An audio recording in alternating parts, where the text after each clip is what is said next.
Good afternoon. While we plan on taking the next couple of hours to enjoy and reflect on a special moment in Republic history, the hearts and minds of fans in this club are tied to the topics that are pulling at communities across our country: justice, safety, equality, health, and wellness. The events of this week's and generations of trauma have led to fear, anxiety, outrage, unrest, and so much more boiling over. Feelings we personally know affect our community at its core. The pain in on one community is resonating and rippling across our country. Our hearts go out to the Lloyd family and to all of those who feel the pain from injustice. Navigating these next steps will be challenging and will come with more moments of unrest and uncertainty. But we must do the difficult things to create opportunities of understanding and change. Republic FC was founded on the idea that the club could serve as a force to bring our community together, to connect people who may come from different colors, backgrounds, places, and philosophies, but who share a common bond for love of Sacramento and a commitment to work together to make it a better place.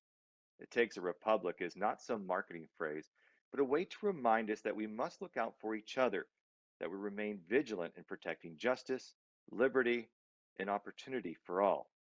Thank you. And now to the Republic Rewind.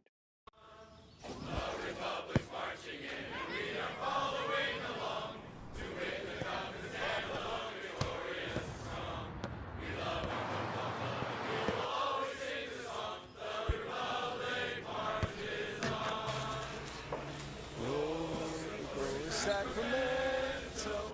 Glory, glory, Sacramento. Glory, glory, Sacramento. The Republic marches on. We are Sacramento and we'll wave our colors high. Once we storm the field, you'll know our name from far and wide. We're the capital and we will always stand with pride. The Republic. And we're scoreless at the half. Sacramento. Glory, glory, Sacramento. Glory, glory, Sacramento. Miller fires. Oh! Marches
It is time to turn back the clock once again. Welcome to the Republic Rewind. I'm your host, Rob McAllister.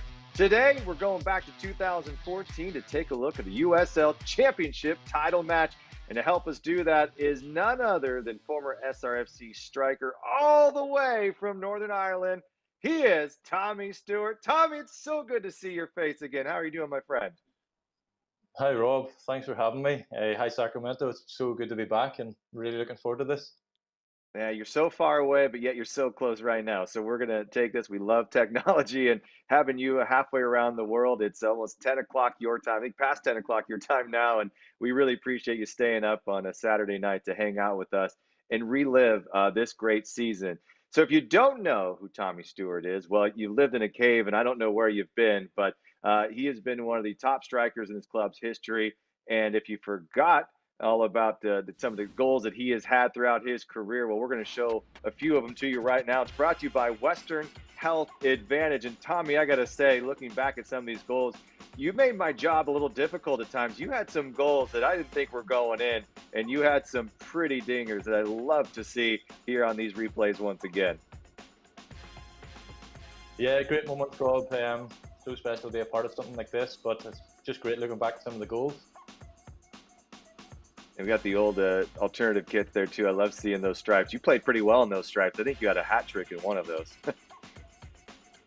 Yeah, I think that's the game I had a hat trick in. I actually recall being the first Northern Irish player to score a hat trick in the US Open Cup, so that was something pretty cool. I love to hear that. Look at these fun facts already coming from Tommy Stewart early on in the show. And, that one right there was a gift, but, they all count the same at the end of the year. You finished your 2014 season with 11 goals. I think you had 20 overall in your career as a member of the Sacramento Republic, and a lot of game winners. And we just appreciate seeing those once again. And we appreciate having you on this squad. There's no doubt about it. That was a doozy. Oh my! But a lot of good goals to look back on. Remember Tommy Stewart, the striker for this team. Now, 2014, Tommy, obviously a magical year. We already know the ending and how it all went down. But for you, you took a chance to come overseas and play all the way in California in a place called Sacramento. What led you to the capital city?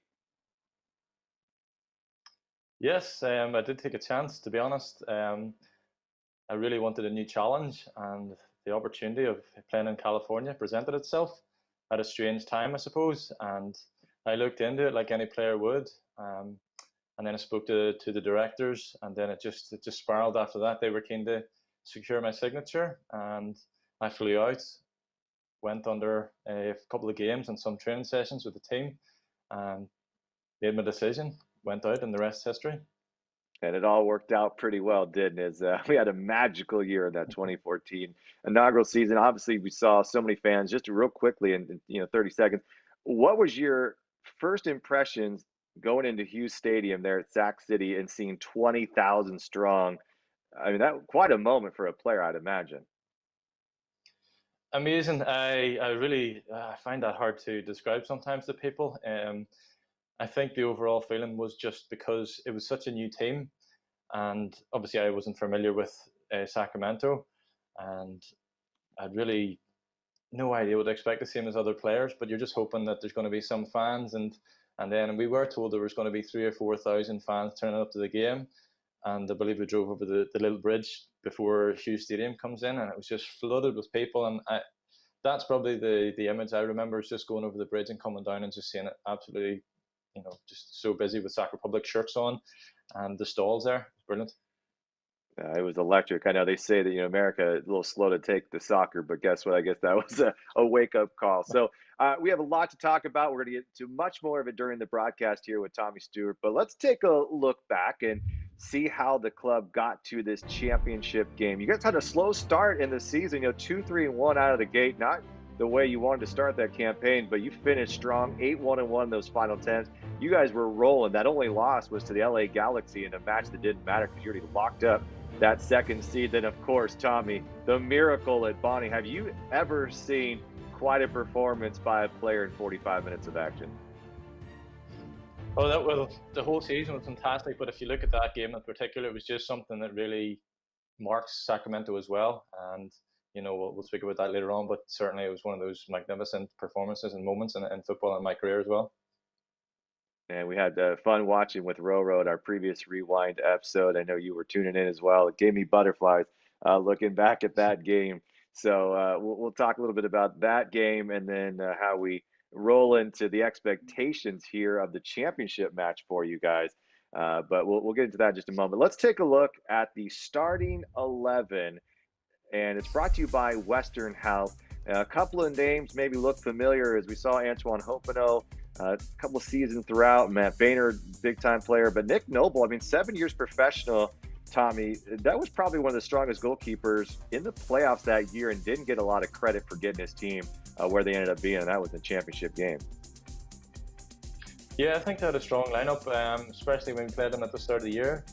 We weren't really sure what to expect, and obviously they beat us at the Hughes Stadium. So it was good to have that full circle and play them again. But I fully believe it was a great match to come against those opponents. But they had a good defensive team, and they're really good. And you bring up a good point. They had some confidence. They came all the way to Sacramento from the Pennsylvania area, and they they played well and they beat you at home in front of 20,000 fans. And so, they felt probably pretty confident they could take one at Bonnie Field. But, they had to go against this lineup here for Sacramento Republic. And, the back line, pretty consistent. What we saw, Clementa, Daly, Vukovic, Kiffy. But Guzman getting the start. He played well throughout that last part of the season. And then the switch and Adam John in there. I forgot that Adam started that game and quickly. Tommy, you started the previous week. Why weren't you in that starting 11? Is that something you expected going to the championship? Yeah, to be honest, I managed my added sciatic nerve problem, and I managed it really well against the LA Galaxy in the LA Galaxy game. And my kind of whole leg just blew up on the Sunday and Monday after that. So it was kind of touch and go whether I'd play that game or not. And I'd spoken with Preki, and it was just one of those ones, put the team first. That was the only thing we were thinking about the whole week, is just put the team first. And I didn't really train that week, but my fitness levels were good if I was able to get any game time. So myself and Preki spoke, and we felt the best that I'll make an impact if possible. I believed it was going to be a cagey game, and that's what Preki was saying. So it was great to get minutes on the pitch, but I fully believed I was going to be able to get on, and I believed I'd score. Crushing, though, to have an injury like that. It's not like you can play through. I mean, almost sprained ankle, you can kind of get over it, but man, that's painful every step you took. I'm sure it wasn't something you could just go, it'll be fine, tape it up. So It wasn't nice, but again, it's part of the job. You have to put your team first, and I'm so grateful for the physios throughout my time in Sacramento as well, and the medical staff were phenomenal the whole way through. And to have been a part of that final is probably a bit of a blessing in itself, just because it was so sore leading up to the game. Well, we did see what you were able to do late in the game, and we'll talk about that when we get there. But first, fans at home, you can interact with Tommy and myself. Maybe share some of your experiences from that night. Maybe you watched at home. Maybe you were in the stadium. Maybe you missed it. Too bad. That would have been a tough go around. But all you have to do is go hashtag SRFC Live, and you can join the conversation. We'll post them up on the screen throughout the broadcast, as well as maybe ask Tommy Stewart a question that you may have that you've always been wanting to know during that championship match. So please use the hashtag SRFC Live, and that is brought to you by UC Davis Health. All right, Tommy, you ready for this? We better rewind, start the tape, get back. All right, opening kick. Here we go. You see Adam John there, who was on loan from the San Jose Earthquakes. What a formidable front line you guys had. I mean, you guys had some serious sides, and Adam John, Justin Braun, and then yourself coming off the bench. I mean, that's quite a trio that very few teams in the USL had at that moment. But game starting, you're not on the pitch, but, what are you feeling as this thing kicks off, as we begin this game brought to you by Western Health Advantage? Our first question: was there nerves sitting on the sideline? Were you calm? How do you contain that? Yeah, of course. I think everybody was slightly nervous, but we just tried to put it in our minds. It was just another game, and that was our only focus. And to be honest, I think it was just all about trying to get on the ball as quickly as possible, make a few plays, and just kind of keep doing the basics well and play yourselves into the game. And you can tell here already, after 1 minute, we're doing okay. You attacked really early in this match. What was the game plan coming out? Look at this switch from Roro, unbelievable. What do you remember the tactics that Preki was trying to force? I mean, you guys got after them front studs really in that first 2 minutes here. Yeah, that was kind of the blueprint of our team, was to press high. That's the first line of defense really with our attackers, and just to really press and be aggressive in our press. And whoever the striker was, the first man goes, the second man would be right behind you, and third man and fourth man, and we quickly snuff out teams. Justin Braun played back to goal a lot, served as that striker that would hold a bit, and then you'd add yourself and Adam John able to fly toward the net a lot. How critical was he in these types of matches? I mean, he didn't get on the score sheet probably enough as people think, but he did a lot of the intangibles, I thought, in that 2014 campaign. Absolutely, I think that's the thing. I think sometimes people overlook that when they look at goals for a striker, but when you're winning games, there's a reason for it, and his work rate was magnificent. He was a good link-up player, and to be honest, he had a lot of flair as well. So he was one of those players that ran the channels as well, and he put the hard work in. There's absolutely no doubt about that, and he was critical to our success that year. He also had the best hair band on the team that year too, I think. So Oh, well, don't say that to Tabo. that's true. Tavo actually had a really nice ponytail going. I think it was flowing. Well, in that first goal, he looked pretty good. So out of the gates, you're a little bit nervous, but people probably settling in. You see the chase already on by Sacramento.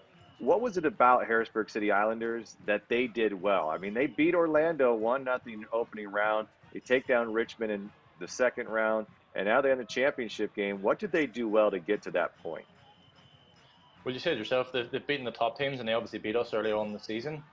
So they're very competitive. They press well, they press hard, and they're just, as you see, as the game goes along, they're just on your heels, always pressing, and they're just a good group together. And I think they're a good blend of experience and youth, and I think that's what told, and I think that's why they ended up getting so far. James Kippy, a late addition on this club. We talked about in the last rewind. That left back position, it was almost like a merry-go-round. It just a lot of different guys playing there in that position certain times. As soon as he came up from Santa Barbara, he solidified that role. On that wing, how did his play allow you to get in better positions? Yeah, I think down both flanks, to be honest, were exceptional for us, James and Emra.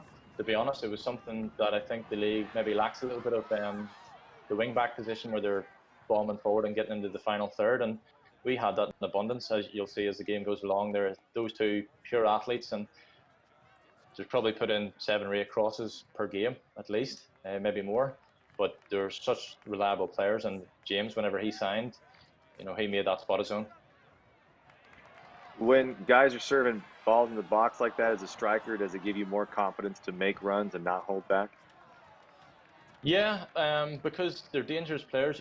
There's James. He'll try and take on players anywhere around the field, and he's a good range of passing as well. But yeah, I think it's just one of the things. He's actually passing Emra. It lets your strikers stay more centrally, and make your runs as a pair. In this occasion, Adam and Justin, or in other games, myself and Justin, or myself and Adam. You had one at the front post, one holding off, so you just knew when there was a cross or whenever one of those players had the ball out wide, you knew you were on getting an opportunity, really. 2014, we talked about how you took a risk to come to Sacramento, and a place you didn't know a whole lot about. Obviously, we saw the crowds early on. What were your expectations of this team? I know everybody says they're going to win, but none of you had played together except for Roro and Justin Braun back at Chivas. I mean, that's it. It's a lot to come together real quickly here to being in the championship game just a few months later. It is, and that's why it's so special. To this day, there's only been one championship winning team from Sacramento, and I think just we had the ingredients right. And again, you can put a team together and you can have some great ingredients, but it's so hard to win something. And you just saw pure fight every game. Everybody gave their all, but everybody gave their all in training, and we had a great bunch of lads. The character in that dressing room was phenomenal.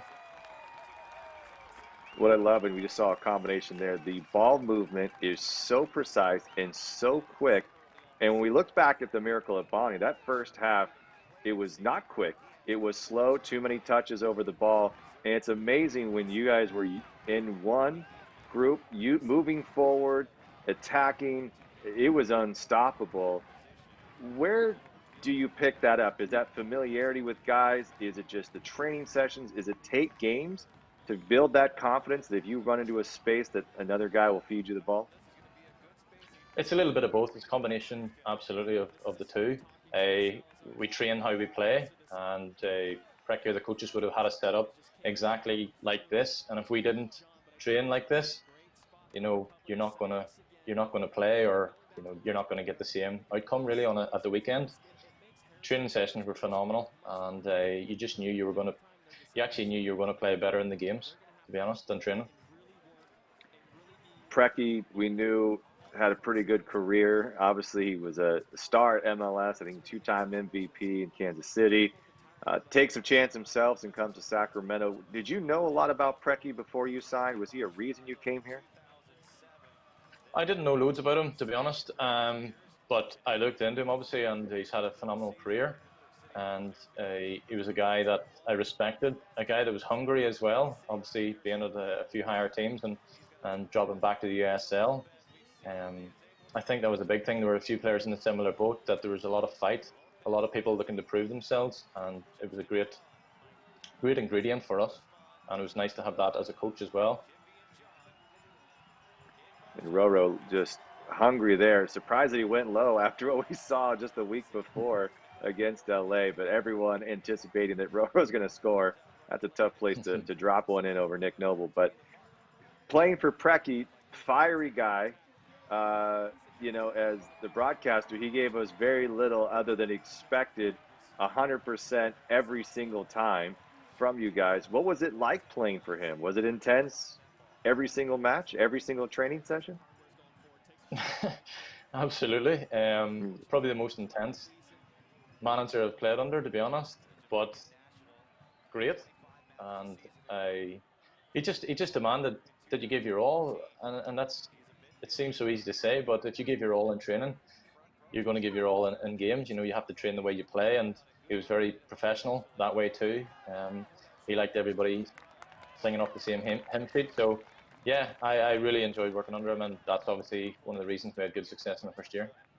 Well, it's interesting about Preki too. I remember he hated giving anybody a player of the match award. He wanted nothing to do with individual awards. He didn't even like coach of the year. He didn't like Nemanja. He thought, he loved Nemanja. He didn't like that he was singled out. He thought the entire back line deserved defensive of the year.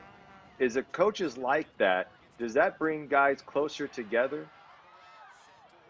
I think so. I think you have to have a team full of humility as well if you're going to win something. And I think that was what he just tried to keep the players grounded. Obviously, we had shown signs of doing well during the season. We weren't 100% sure that we were going to win something, but it was very important that if we were going to challenge, that we kept grounded, and he kept our feet in the ground, absolutely. And again, that's the thing, no matter who scores the goals, it was all about the team, absolutely, and he's 100% right saying that. Well, speaking of Preki, we're getting a question from Twitter, which is brought to you by UC Davis Health, and pretty good one from a vet here. What were Preki's strengths as a coach? I think the biggest one is professionalism, and then he absolutely demands discipline and 100% effort. And it sounds again pretty simple, but it's just one of those things that players respond to that, and you see it in training. And when people are given 100% in training, they're actually going to get better, and players can see training getting better, games getting better. We scored an enormous amount of goals, and every week we just felt like we were just getting better and better as a team, and definitely that was down to Preki making sure we kept our feet in the ground. And really the first good strike on goal, and I think it's Cody Andrews there at the line to stop that. Whew, that Nick Noble, probably owes his defender there a steak dinner, but obviously didn't get the win later on tonight. But man, what a stop. I mean, Nick Noble and that back line, they made a lot of big plays. I forgot about, you're watching this now and you're like, oh, wow, there actually was a lot of good scoring opportunities for Sacramento. Yeah, we put a lot of pressure on, obviously, as you can see, and that's very lucky there, but good defending. We had to pin in. The first 10 minutes are completely ours. Good start from us. And again, you want to get a few shots off, a few shots on target, and get your confidence up as a player. When you head to the locker room after Miracle at Bonnie, it almost seemed to me that for the first time in the season, there was full-on expectations that you were going to win. And there was no other result. I remember doing the pregame show, and it was, to me, this was the celebration. We did the hard thing. How did you take it as players? You always say take it one at a time, but that probably has to be pretty hard to do knowing the way that you guys came back and won just a few nights before. Certainly. It was great, obviously, to have home advantage as well, because obviously the fans were our 12th man all season. It's a great city for supporting their local soccer team. I think coming off the back of the Miracle at Bonnie, it was just one of those games where I think emotions were high as well, because it was just a game of such magnitude, and obviously Rose scoring the hat-trick, I can't imagine what that must have felt like for him. it was pretty spectacular for the rest of the team. So it must have been even better for him. But certainly, I just think there was a great sense of let's do this now, let's refocus as quickly as we can, and that came from the coaches and Brecky as well. Feet on the ground, we haven't done anything yet. Miracle of Bunny wouldn't have counted for anything or sounded as good if we don't go on to win the championship. Well, it's interesting too. You see some of the pictures here in the background. There were a lot of people who didn't have a seat that night, and so it's supposed to only hold 8,000 at a time. And there's a lot more people to say there at the game. I believe them now. There's probably another 5 to 1,000 people in those stands that night. It's pretty incredible to have that support. And it was as loud as 30,000 in that crowd this time. Yeah, it was. It was unbelievable. And to think you could have, if you'd have played that at Hughes Stadium, you would have sold out as well. And it was incredible just to have that filled week after week, to be honest. But yeah, as you can see, there's people standing behind the goal there, and that was the whole way around. Corners were filled as well, and everybody had their clangers, so there's a lot of noise too. I remember there was scalping going on for some of those tickets, and they were well into the high hundreds. So it was pretty neat to see just the enthusiasm around this club. And an interesting part too is that after Miracle at Bonnie, you have this fan base that was already ignited, and you drew so many more fans and eyeballs onto this match. And did you feel a sense that you were representing Sacramento in this game? You're representing Sacramento from day one. As soon as I got off the plane, you're representing it. That's what we all bought into. That's the culture that it demands. Absolutely, I think we had 12 or 13 different nationalities. So you're representing, your own family, your own country as well to an extent. But you want to do well for Sacramento, and it's something we all bought into as players. And we're so glad they've got over the line. It meant so much at that final whistle. You can hear just the crowd noise, the drums, the Tower Bridge Battalion, supporter group, so fun. Early get-go here, first 15, not fun, however, for Harrisburg City Islanders. They're getting beat up. It's physical. You're in their face already for the first 14 minutes and 30 seconds. One good look, saved on the line by Cody Andrews.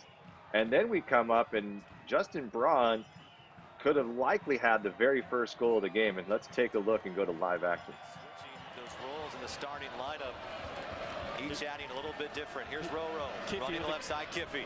Roro fakes, goes to the middle. Here's John, onside, Braun off the left post. Great ball in by Roro.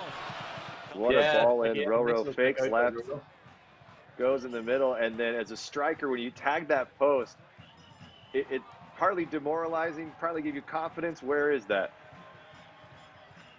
Yeah, it's kind of borderline, because it's obviously you're in the right place, and that's the thing. If you're making those runs, you're going to get chances. And I think because he's getting this so early on, as a striker, he's going to believe he's going to get more chances. Obviously, he's a bit frustrated that he hasn't scored, but again, it's just one of those things that there's probably a slight bit of nerves there too, and just didn't get the luck of the green. So Justin Braun, we've talked a little bit about him, and he played for Brecky at Chivas, and after that he goes on to play NASL. And Justin Braun, though, big-time player. I know Roro was the first signing in club history, but in terms of talent-wise and experience, I mean, Justin Braun probably right at the top of the list there in terms of talent you guys had on this team, and kind of quietly, really. Yeah, he's a quiet guy, but he's big on the pitch, and he was our captain, our leader, and you could go to him with anything, to be honest. But one of the nicest guys you'll actually meet. Lovely family as well. So yeah, he's had a great career, and he came up trumps for us, and obviously helped us win. Speaking of helping you win, Nemanja Vukovic chiming in here on the UC Davis Twitter line here. Amazing night. All the players were full of confidence, and we believe that we could only win this game, nothing else.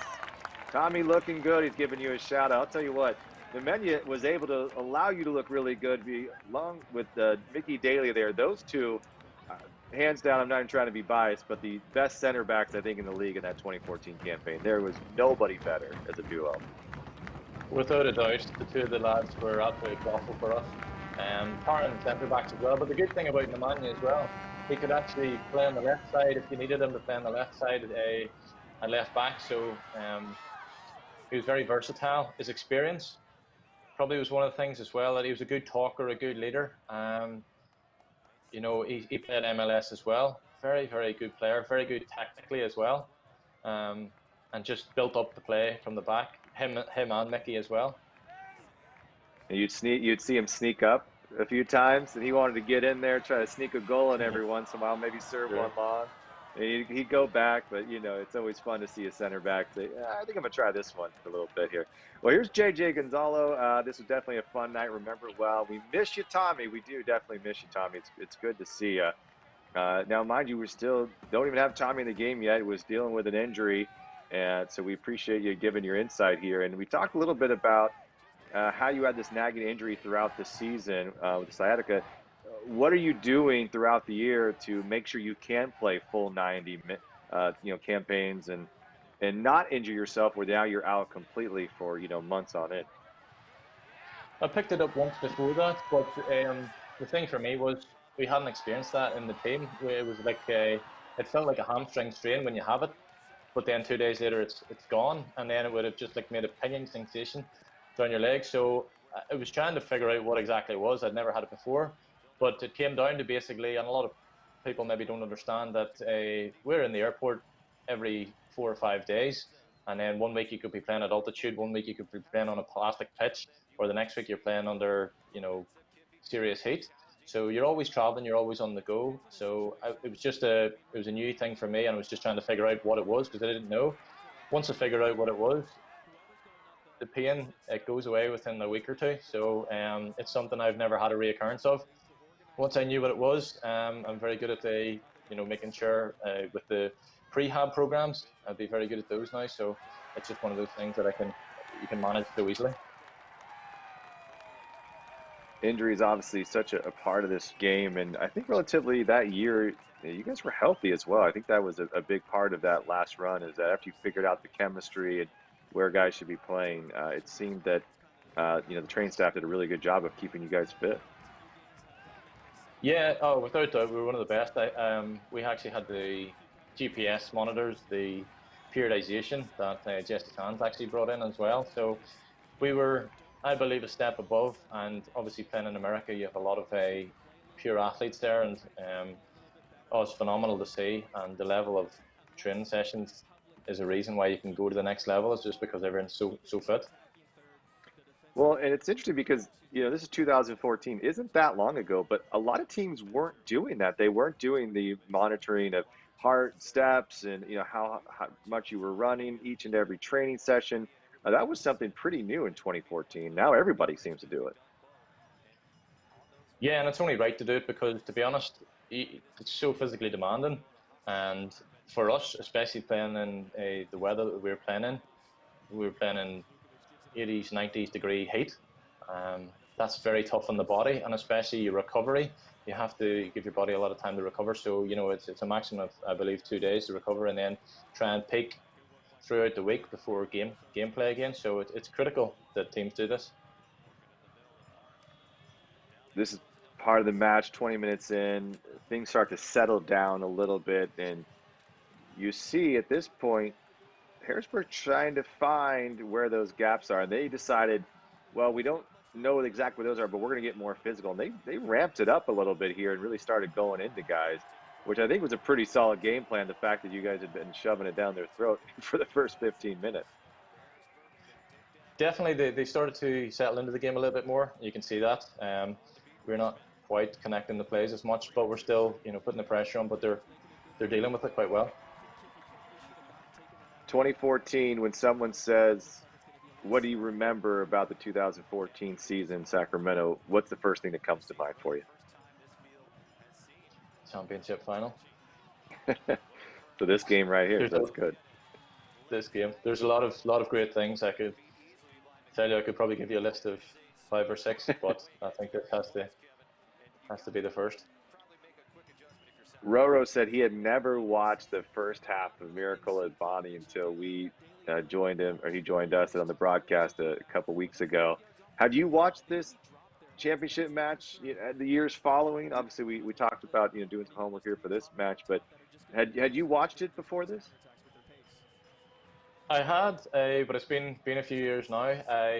And I've seen the goals a couple of times, obviously, and the highlights sometimes pop up from now time to time. But um, this is definitely new. Watching it again from start to finish, and it still feels exciting, to be honest, watching it. Puts us in the moment a little bit. I know it's so hard to not be out at soccer match, and probably hard for you not to be playing right now. And yeah, this is one of those fun moments to get to look back. Here's from Definitely. Jane Walker. She says, "What were the expectations and mood of the players going into the final? What did the team feel were your likelihood of winning this?" But we always believed we were going to win the game. I think there's no doubt about that. Each individual, each player, each staff member fully believed we were going to win. It was just up to us, I think, not to give away any silly chances. And if we did that, there was a good chance we were going to win the game. But certainly going into it, I think it was just about coming off the back of such a good game the week before. It was just keeping our feet in the ground, working hard, and making our plays, trying just to do the right things, do the basics well, build ourselves into the game, and then let our quality shine through. Probably correct you to say a good half, right, versus a good game. That first half was Yeah.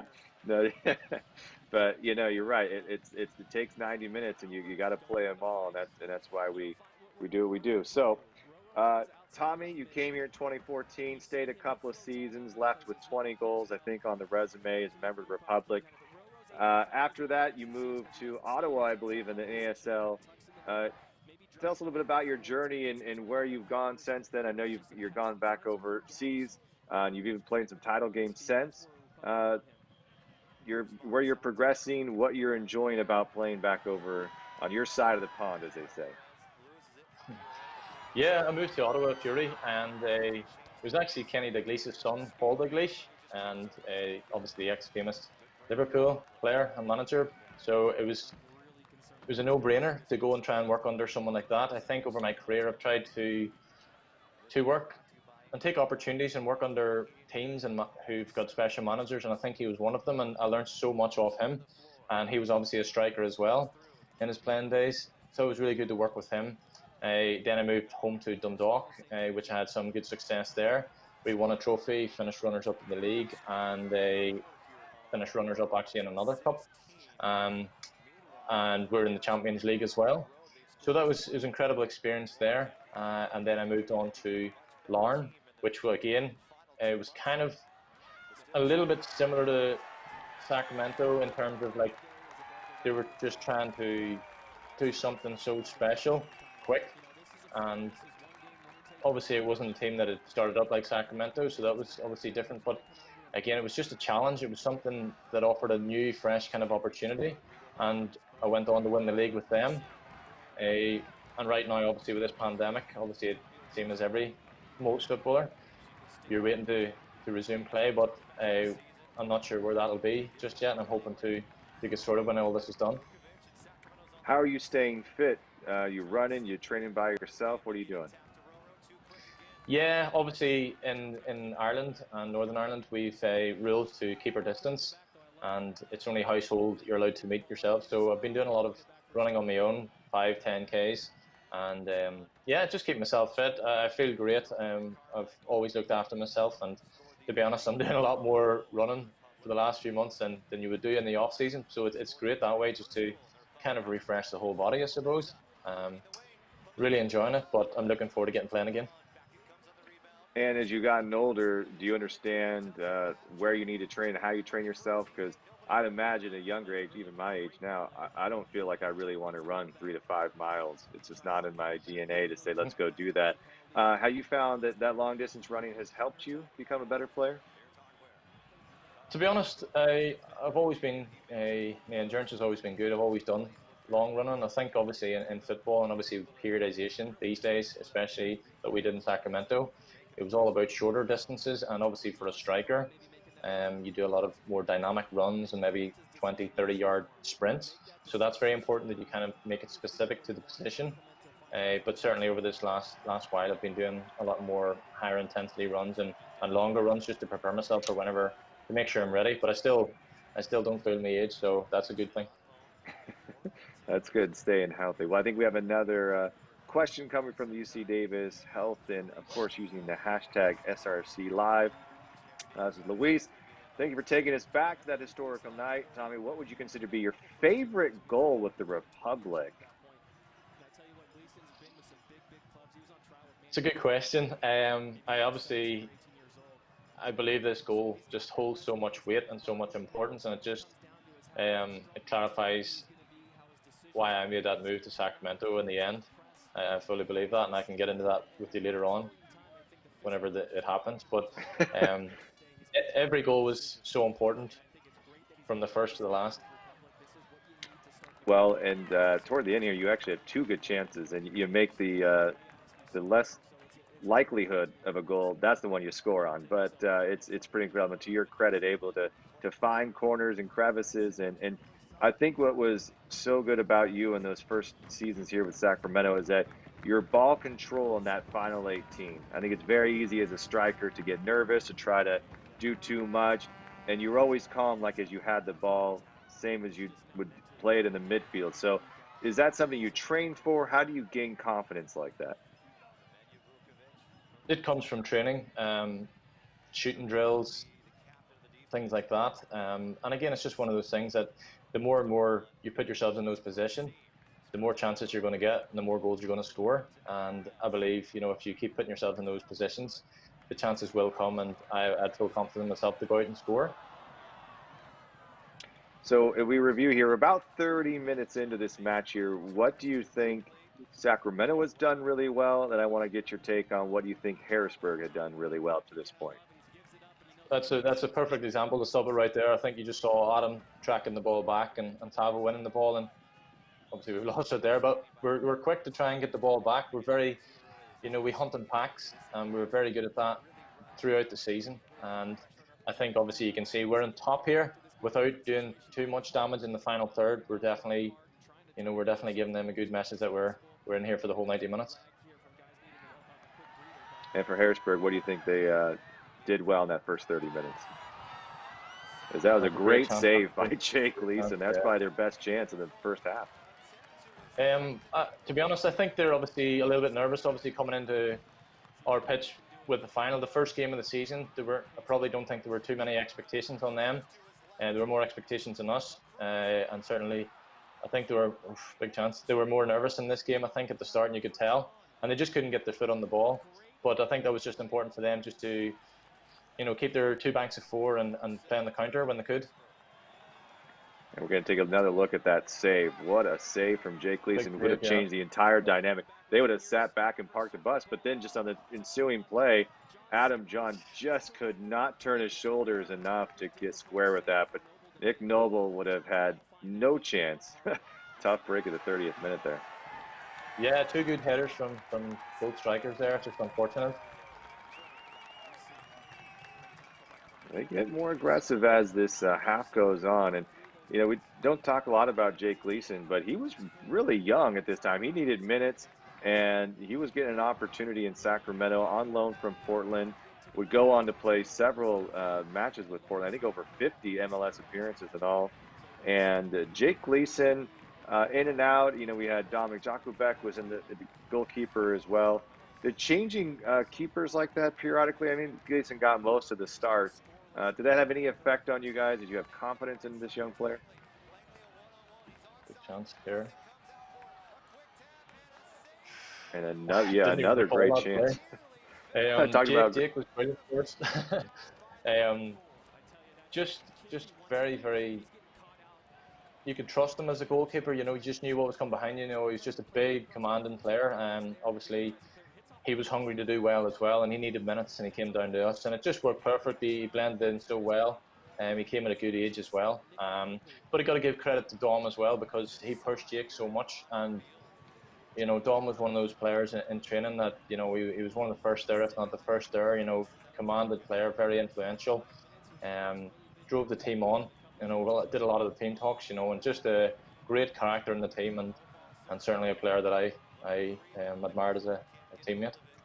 Oh, and he's quite a personality as well. There's no doubt about that. So both teams now, two really good chances. And we forget how close Harrisburg was to scoring twice here in this first half. And again, I think they get a goal, the whole game changes. They're just going to muddy it up, and they're going to try to see if they can make this an awful looking match for the next 60 minutes or so. Doesn't happen. Big save. Of course, they get a couple of good saves as well. And you're heading to this point here where things are starting to change in their direction a little bit. But what I liked about your tenacity as a club, it didn't seem like it bothered you.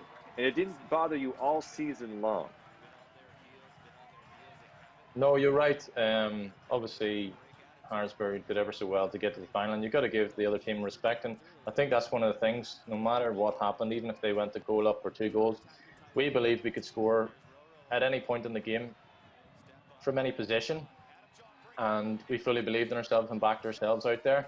But certainly, we didn't want to give them an advantage or a goal head start. But obviously, they looked threatening there in the last few minutes and had a couple of good chances. And that mistake there. Good step by John and really to control it. I think he had Rower to the right. It would have been a tough angle. As you did, you did have Cody Andrews in front of Roro, but you got to love the pressure. Anytime you send one on target, you never know what happens. I'm sure you've had goals in your career where it's been perfectly laced and it's a save, and then you've maybe not hit it perfectly and it goes in. Yeah, definitely. And I think with obviously home advantage, we always watered our field. So there was the extra zip. So especially for strikers or midfield hitting the ball, it was one thing I always did. If Ruro was taking a shot or Tabo was taking a shot or whoever else, it was always to try and follow in the play, because sometimes the keepers fumble those. They don't catch the ball cleanly. And I think there was one game in the highlight that actually the keeper fumbled one out, and it shows me scoring from it. So always follow in play is basically what I'm saying. Well, I think what was great about that team is you see a shove. Was that Mickey Daly, I think, putting him on his back? You had players that would attack from different places. Even the 3 strikers, you were all very different. Tava was not afraid to shoot from distance. Obviously, Roro had an amazing year, scoring in a variety of ways, a lot on set pieces. And then you had guys who would whip it in from the corner. So I felt like the attack was not predictable. No, certainly not. We could score from anywhere, and a second ago, Emra was one of our furthest forward there, so just we all backed each other. We all knew we could play, and we just knew there were goals from anywhere, to be honest. And that was one thing. We just backed ourselves so much, and it was important that we attacked with intensity and attacked to try and score. Well, let's get to the broadcast here as we're about to see one of the more defining moments of the match, maybe the defining moment of this championship contest. Decided to stay in his hometown. Forward header, Hardware. Trying to find some space, get those angles going for Harrisburg City. Roro, nice ball. Here comes Guzman. Guzman!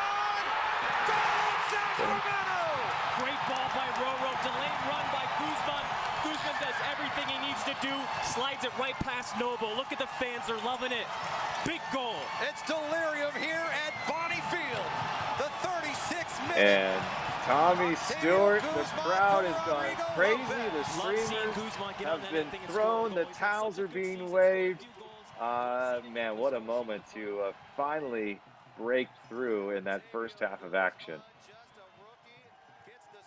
Incredible moment for everybody involved, and I think we fully deserved that goal, just given the way the play was going. And you can see the little bit of build-up, Ruro that kind of knocked defensive from anywhere, and that's what I love playing with Ruro. Just he could pick you out. If you made the move or another midfielder made the run, you're going to pick one of the players out. And Octavio did that so much. He did that really well. It's a cool, calm finish. Well, and to Tavo's credit too, I think that we talked about scoring different. It wasn't the striker, so as a defender, that's a hard guy to try to pick up when you have one of really defensive midfielders now flying through, coming all the way up to then get on the end of the goal there. Yeah, I think he caught the player off guard there just with a late run. And that's the great thing when you have a third man running. If the midfielder doesn't track you, it puts a lot of pressure on the defence, and obviously he caught them sleeping a little bit there. And full credit to him and Ruro there, opened up the defence, and we'll take that. Roro was allowed to, he would start out wide, maybe tuck in a lot of a midfielder like that when he's moving in different positions. Is that hard to know where you should then make a run, or is it something you build up over the season? You kind of no, you kind of build it up a little bit, but I think there was a instant chemistry, especially with myself and Ruro. If you made one run and you didn't get it, you make another run, and it was that's kind of how it worked, to be honest. You can make 6 or 7 runs in a game, but know that you will get one great pass from Ruro at any time. So, to be honest, I was a willing runner, and I knew I would get one chance per game at least. So, Yeah. to be honest, any striker there was very fortunate to play with Ruro. And how about Justin Braun? Another good look. I mean, 3 times in this match, Justin Braun already could have a goal. One of the best Yeah, you can we've see seen from Braun. He was frustrated he didn't score, but I mean the hustle and energy, 2 feet lower and that ball's back in the net, and this thing is where it's over. Oh, totally, and that's the difference. That's the fine lines. But it was just so unfortunate. He did everything right, but the ball just go in the back of the net. Maybe the hair got in the way. Who knows? It's hard to say. So that man bun wasn't really flowing quite yet, though, in this game. Maybe cut it down. Who knows? We never saw Tommy Stewart with a man bun. You never will. I don't think it lasted very long. That's for sure. Playing for Preki, we knew the expectations coming into this match, and he expected you guys to win every game. And here's a fiery coach, a guy who he knew how to play. At halftime, what were the type of things he would talk to you about? Because I'm most interested in seeing, obviously he has a game plan and set. He wants to do what he wants to do. He doesn't worry about the other team a lot. We know that. But at halftime, if things were going one way or the other, was he a big speech guy? Was he just point out a few players guy? Did he not say anything? How would the halftime typically go? It varied, to be honest, and I think that's one of the good things. When you need to have that motivation talk. When you just need to settle and the players just calm down themselves. Preki definitely, when he needed to raised his voice, and there were other times he didn't, just went about business. And that as a player, when things are going well or things aren't going right, and you might just need a subtle change here or there. But for the most part, he just tried to keep our feet on the ground and make sure we started the second half really well. It's interesting. I know that you guys had a nice reunion over Zoom with a lot of the players from that 2014 campaign. We haven't released the entire session quite yet, but bits have come out. I know that you released one of them with Preki saying, this is a championship that you'll never have taken away from you. But what he was most proud of was the way that you guys won that championship. What did he mean by that? Complete 100% dedication and focus and commitment to the cause. I think we were a team that not only excelled on it but off it as well, and we did everything to our capacity, whether that being we did a hospital visits, school visits, where down to the bar to promote Sacramento or whatever it was. We did it, and we did it with pride, and we took pride in everything we did, to be honest, every game. And he demanded that. He demanded you give everything. But if you did everything, you would get the rewards. And we just, as players, you either accept that or you don't. And we all accepted it. And we had a phenomenal season. But it was just week after week after week. It just kept getting better and better. And clearly winning's fun. And winning solves a lot of problems in any kind of locker room. But I'm interested to know, from a team where you have 12 different countries represented, guys who had not played together, what was the chemistry like on that team? Absolutely. It was a phenomenal respect for one another. And I think just football's the most diverse game in the world, and it just brings everybody together, and you're all fighting for the same cause on the field. And if one person stops working hard, it breaks the chain, and that's just a thing. It was just ingrained, and I think we just got lucky. Not lucky, obviously, because the players were handpicked, but a little bit fortunate, sometimes to get a wee bit of rub of the green. But certainly, I just think everybody gave their all. They were committed to the club, committed to the cause, committed to playing for the jersey, and we had just good players and good staff around us. Was there a lot of jokesters on the team? I mean, Dominic Jakubek, I don't know if he goes more than 3 minutes without some kind of wisecrack. But what was it? A fun locker room training sessions? I'm not so you're down to business. You're going to try to work hard, but what was it like on the bus or to the airport in those situations? Yeah. Listen, we were fully serious and professional about what we did, but we had a good group of players that were a good laugh, good banter. Just I suppose when you've different walks of life, different nationalities, you're going to hear different stories from different people, and I think really you just want to understand the teammate, your next teammate, and it's very interesting when you get someone from a different country, and you want to pick up a little bit of their culture. I always liked Nemanja for a little bit of joke, and Dom was brilliant, absolutely fantastic. And we talked about it to open up this broadcast, and there's a lot of unrest and frustrations happening around this country. And to me, a sport like soccer and playing on teams that unite people that don't have a common interest except maybe the sport itself, in your eyes, what does a sport like this do, not just for fun and entertainment, but maybe for humanity and respecting and building a community? I fully agree with you.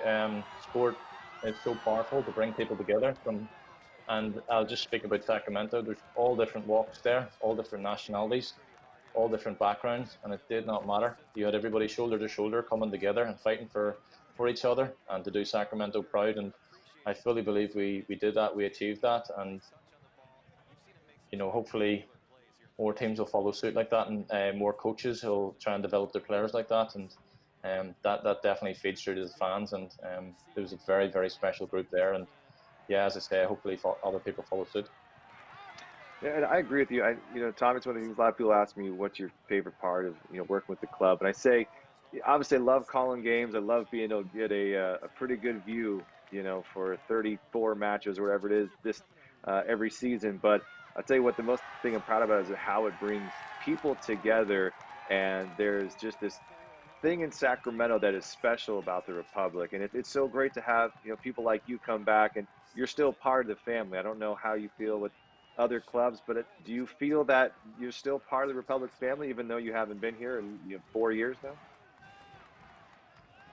Yeah, definitely. I'll always be a part of it, and it'll always mean the most to me, I think, because it was one of those things that I took an opportunity and I wanted to give it my all. I wanted to go out and win something. I fortunately did, but it was the journey along the way. It wasn't just the win.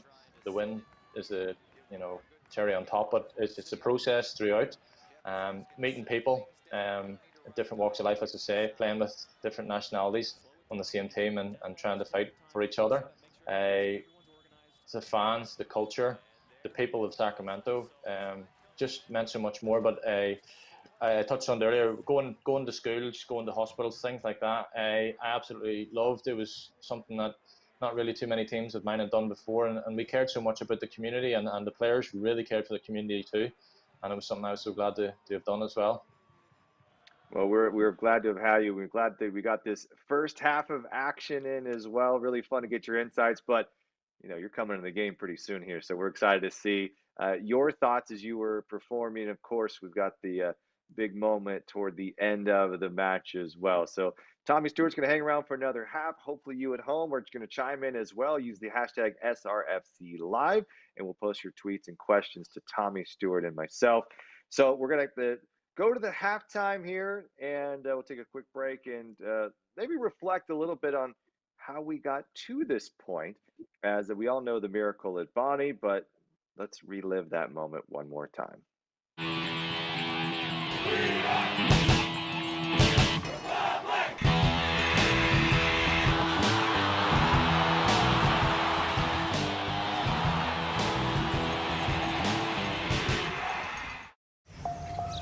This is the look of a 12-year-old cancer survivor. A boy who spent a quarter of his life fighting to get a chance at the rest. A boy whose cancer took his knee, but we gave him back the use of his leg. for extraordinary breakthroughs and everyday childhoods. UC Davis Health offers primary care and specialty care across 17 convenient locations. UC Davis Health, discovering healthy. I love the city. I grew up here. I want to make a difference, so I'm creating my future at Sac State. After I graduate, I'm going to make Sacramento an even better place. We are the next generation of Hornets. We are made at Sac State. And we are ready to build Sacramento.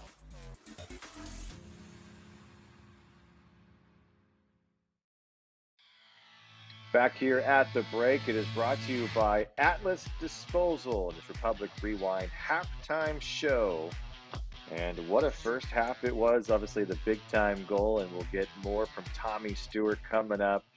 But how did we get here? Well, we all know the miracle at Bonnie and the magical evening that it was. Let's take a step back and relive what was once the greatest evening here in the Sacramento Republic history.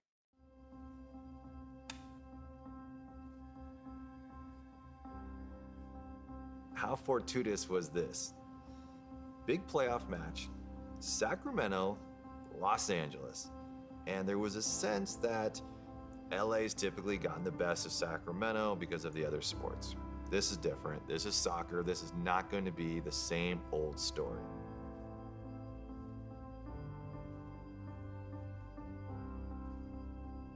Los Angeles just always seems like they're destined to win. Our experience just in Sacramento is they'd always been our nemesis. Los Angeles and Sacramento clearly don't like each other. They didn't think it was that meaningful of a game. We viewed it as the most important match to take place in Sacramento yet.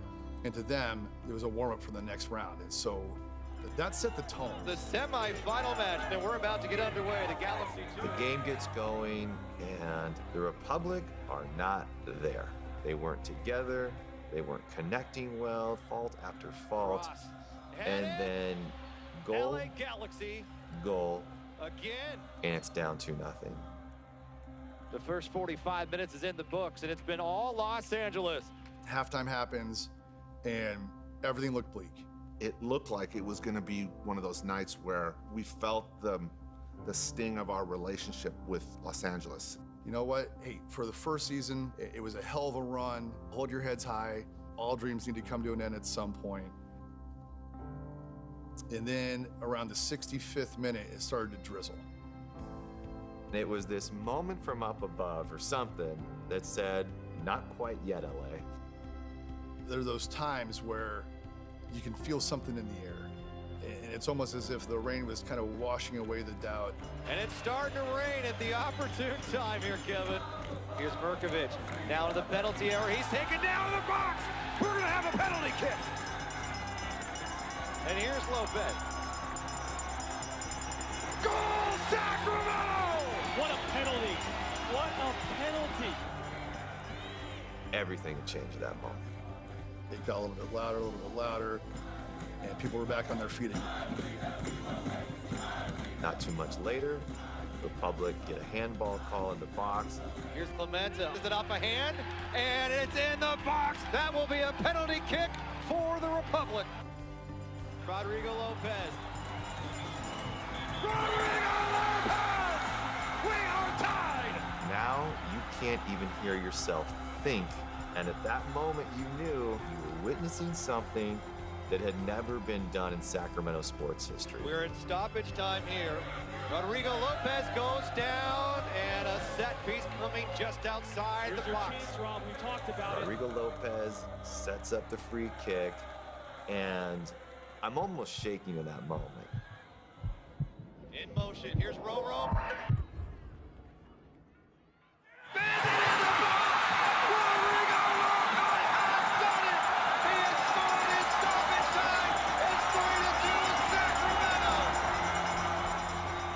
I've been doing this for over 20 years. I've never heard a crowd do that in my entire life. This crowd is gone crazy. It was just complete chaos. People were just tackling each other and throwing beer and throwing water. And that is it! Sacramento is going to the championship! What a night. And that moment was such a special gift to Sacramento, for lack of a better word, that we all now have that to remember. It was deemed a miracle at Bonnie that night, and for the fans to actually call it such was pretty cool. I really believe in my heart of hearts that it was a miracle. There's no way you're down 2-0 and a goal in the 68th, 85th, and 90th minute against a team like LA for a club in their first season. Like that shouldn't happen. There's no way that should happen. And it did here in Sacramento. Atlas halftime show continues. Tommy Stewart still brings chills. What a night. We talked a little bit about the first half. When you're seeing that last goal go in by Roro, mayhem ensues. I mean, do you just think, I got to tackle my teammates? I don't even know what goes through a mind. Something like that happens. Yeah, you're right. Everyone was ecstatic, as you could see, the fans as well. Just hard to believe, you know. I think Roro scored 3 goals in a short space of time, and as soon as we got the first one, just because the way LA were playing, we fully believed we'd get another one, and then we did pretty quickly after, and then you could sense there was something going to happen, and it did, and it was absolutely brilliant. I believe you almost had a goal in that game too from that right side, maybe late. Yeah, almost scored. Again, it was just one of those things that that game was just made for Roro. But as a team, we were absolutely thrilled, and everybody gave 100% to the cause, and I'm so happy we got to the final. Yeah, you didn't want to steal his thunder. That was just you being nice. Thought you tagged that far post instead and called it a day. You knew Roro had it later on, so wait till the very, very end. Yeah. So we've been taking your questions and comments on the Twitter feed here, and it's brought to you by UC Davis Health, and here are a few of them. Looks like this is maybe from the Levy Patrol, though. Pilgrimage at the Murph to watch this rewind. What a glorious victory. And that's from Eduardo. And fun to see a lot of you chiming in. Look at this picture. Younger Tommy Stewart. Thanks for always engaging with the fans. A night we'll never forget, from Mike Mack. Yes, hi to Mike. And then look at this. This is the production crew. So there's Jeff Butler, our producer, who's running the board behind the scenes here.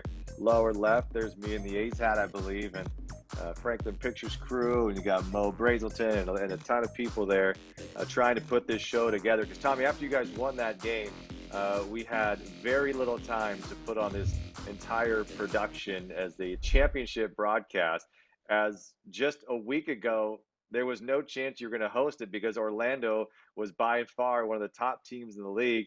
And for whatever reason, they tell their entire team, only one of you is coming up to MLS, and just destroys the team. And they say, well, we're not going to play. We're over this. And then once they lost, it was like, oh, wait a minute.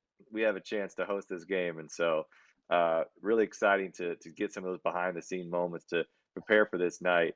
I'm sure as a player, you guys were focusing on things, but it was just so exciting that whole week. It felt like a Super Bowl week or something. Definitely. Yeah, when the news rolled in that Orlando got knocked out, it was, a little bit shocked, to be honest. But certainly, again, as players, it gives you a little bit of more momentum, or really full belief that you're going to go on and win something. We already did, but it certainly, whenever another favorite gets knocked out, you start to really believe, right, it's going to be us. And that week leading into it, again, as I said, we tried to keep our feet in the ground and try to not be distracted by anything, by any media, by any newspapers, TV things. It was really all about us. And if we could play our game the way we played for the majority of the season, then we'd stand a good chance. Okay, well, you had the chance there, and we saw what could happen in the first half of action. Let's Republic rewind to the second half of play now as we begin. And we talked about Jake Gleason, quite young at the time, and early on out of this break, Preki has got you guys feeling probably pretty good about yourselves, the way that you had attacked. Probably not a lot of negative comments from Coach at that break, I'd imagine. No, no, not that I really remember. Again, it's one of those things. You know the occasion that you're in, so you don't want anybody to be affected. Not that we would have, but again, it's just one of those things. You just got to make sure we're focusing fully on the team we're facing and what we're trying to do as a team. And Max Alvarez, one of those players that signed on as an open tryout out of Napa, just about an hour away here from downtown Sacramento, and became such a critical part of this Republic side for you guys. And was a really good compliment, I thought, with you, Roro, excuse me. And then with you guys be able to combine up top, I thought he did a lot of other things that maybe Roro didn't do, or some of the other midfielders didn't do. Yeah, Max was a good player for us. Probably one of the ones that went under the radar a little bit, but he had a great technical ability, and he was worth the goal with his free kicks as well. Obviously, Ruru took the majority of free kicks, but it was a great strike on him, and I believe he chipped in with a goal or two during the season as well. And his work rate, it was there, and he had great potential. I would have liked to have seen him play a little bit more. Well, I'm just looking back too. I think he was one of the top assist guys in the league too, which we don't really think of because we know Robo had such a good year for that 2014 season. But yourself and a lot of you guys were really up there in the categories. I know that wasn't the main goal, but it's always good to see how players rank among the best in the USL.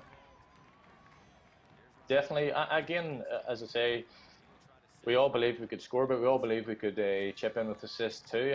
And again, if someone's running further than the striker, then if you have a willing runner, then you're going to get chances. And if someone goes further, then you're going to try and pick them out. And we had good players with good vision in the team as well, and good technical ability to pick out a pass, just like there. Not a bad ball in the box. Love that cut. Little split from Tavo, and nearly a goal. He whipped it across. There just wasn't anybody making a run, and then Mickey Daly almost got in on the action too. Yeah. See, I think with the camera making this a little dizzy, but yeah, watch this near post run by Mickey. Not bad. How do you rate that as a center back trying to make something happen? No, Mickey was technically very good. Probably scored a few more headers than he did with his feet, but no, it was one of those players that he's always on the front foot as well, and if you put him in the box, especially for set pieces, you always fancied him to get a chance from it, him and Nemanja, but on that occasion it was very unlucky.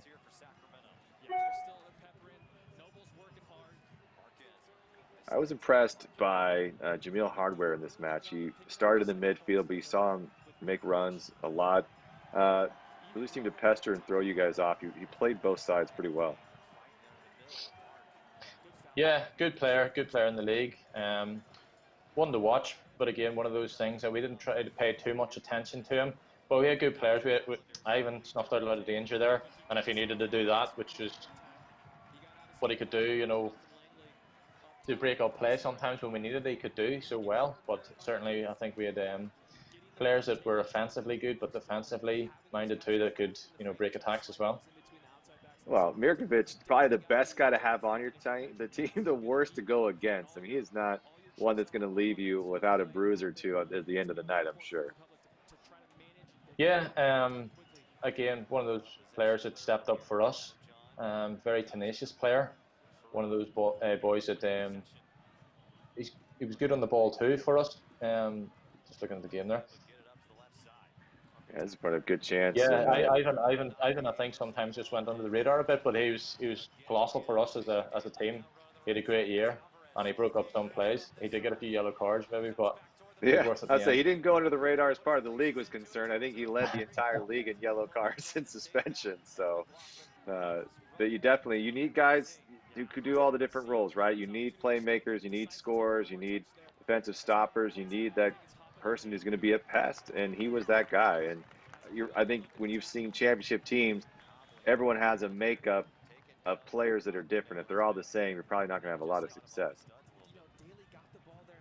Absolutely, I think we just had it right. We had a great blend from the offensive positions to the defensive, and Ivan combined really well with the play, and he did the basics really well as well. When he won the ball back, simply gave it to Roro or one of the other midfielders as well. He didn't do anything fancy sometimes, and a lot of players would probably win the ball back and try and do something fancy, and the ball you lose, you play again. So he was one of those players that connected the passes and kept the ball moving, and it was very, very vital for us.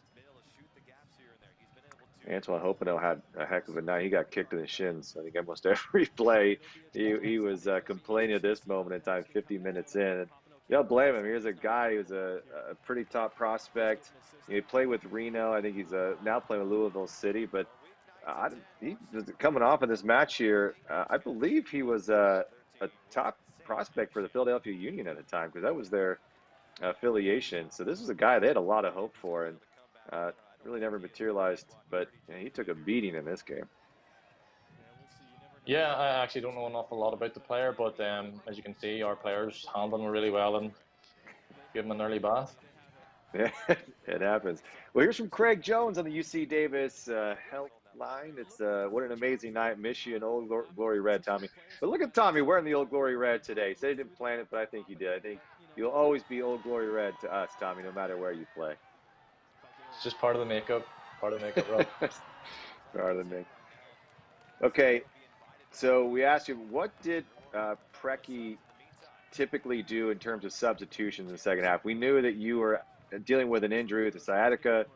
Did he give you a sense of, hey, 60-minute mark for a lot of guys? Or was he typically, let's see how the game plays out? How did he handle substitutions? Yeah, he wanted to get me on as early as possible. To be honest, I believe it would have started if it was fit. I started most of the game, so it was just one of those things. But just told me to be ready, and I told him I'll be ready for whenever. And that was as simple as that. I fancied myself, I backed myself to score when I play, and it was just one of those things. We created an awful lot of chances that, you know that you should get one chance, and if you can take that chance, it'll be very important. But the conversation I had with Preki was just one of those ones that it was total respect, and it was the best decision at the time, just for what I was going through. Did your routine to get ready for a match, maybe where you took a nap earlier in the part of the day, or what you ate or when you ate, did that change depending on whether you were starting or whether you were coming off the bench? Not so much, to be honest. The only difference would be probably now I would have probably tried to get more liquids in me, more fluids in me, because just even if you're sitting in that heat, that there's a tough heat out there. It's like a sticky kind of humid heat, but just getting the fluids on board and getting your electrolytes really, and maybe just a banana or something in you, really, something light.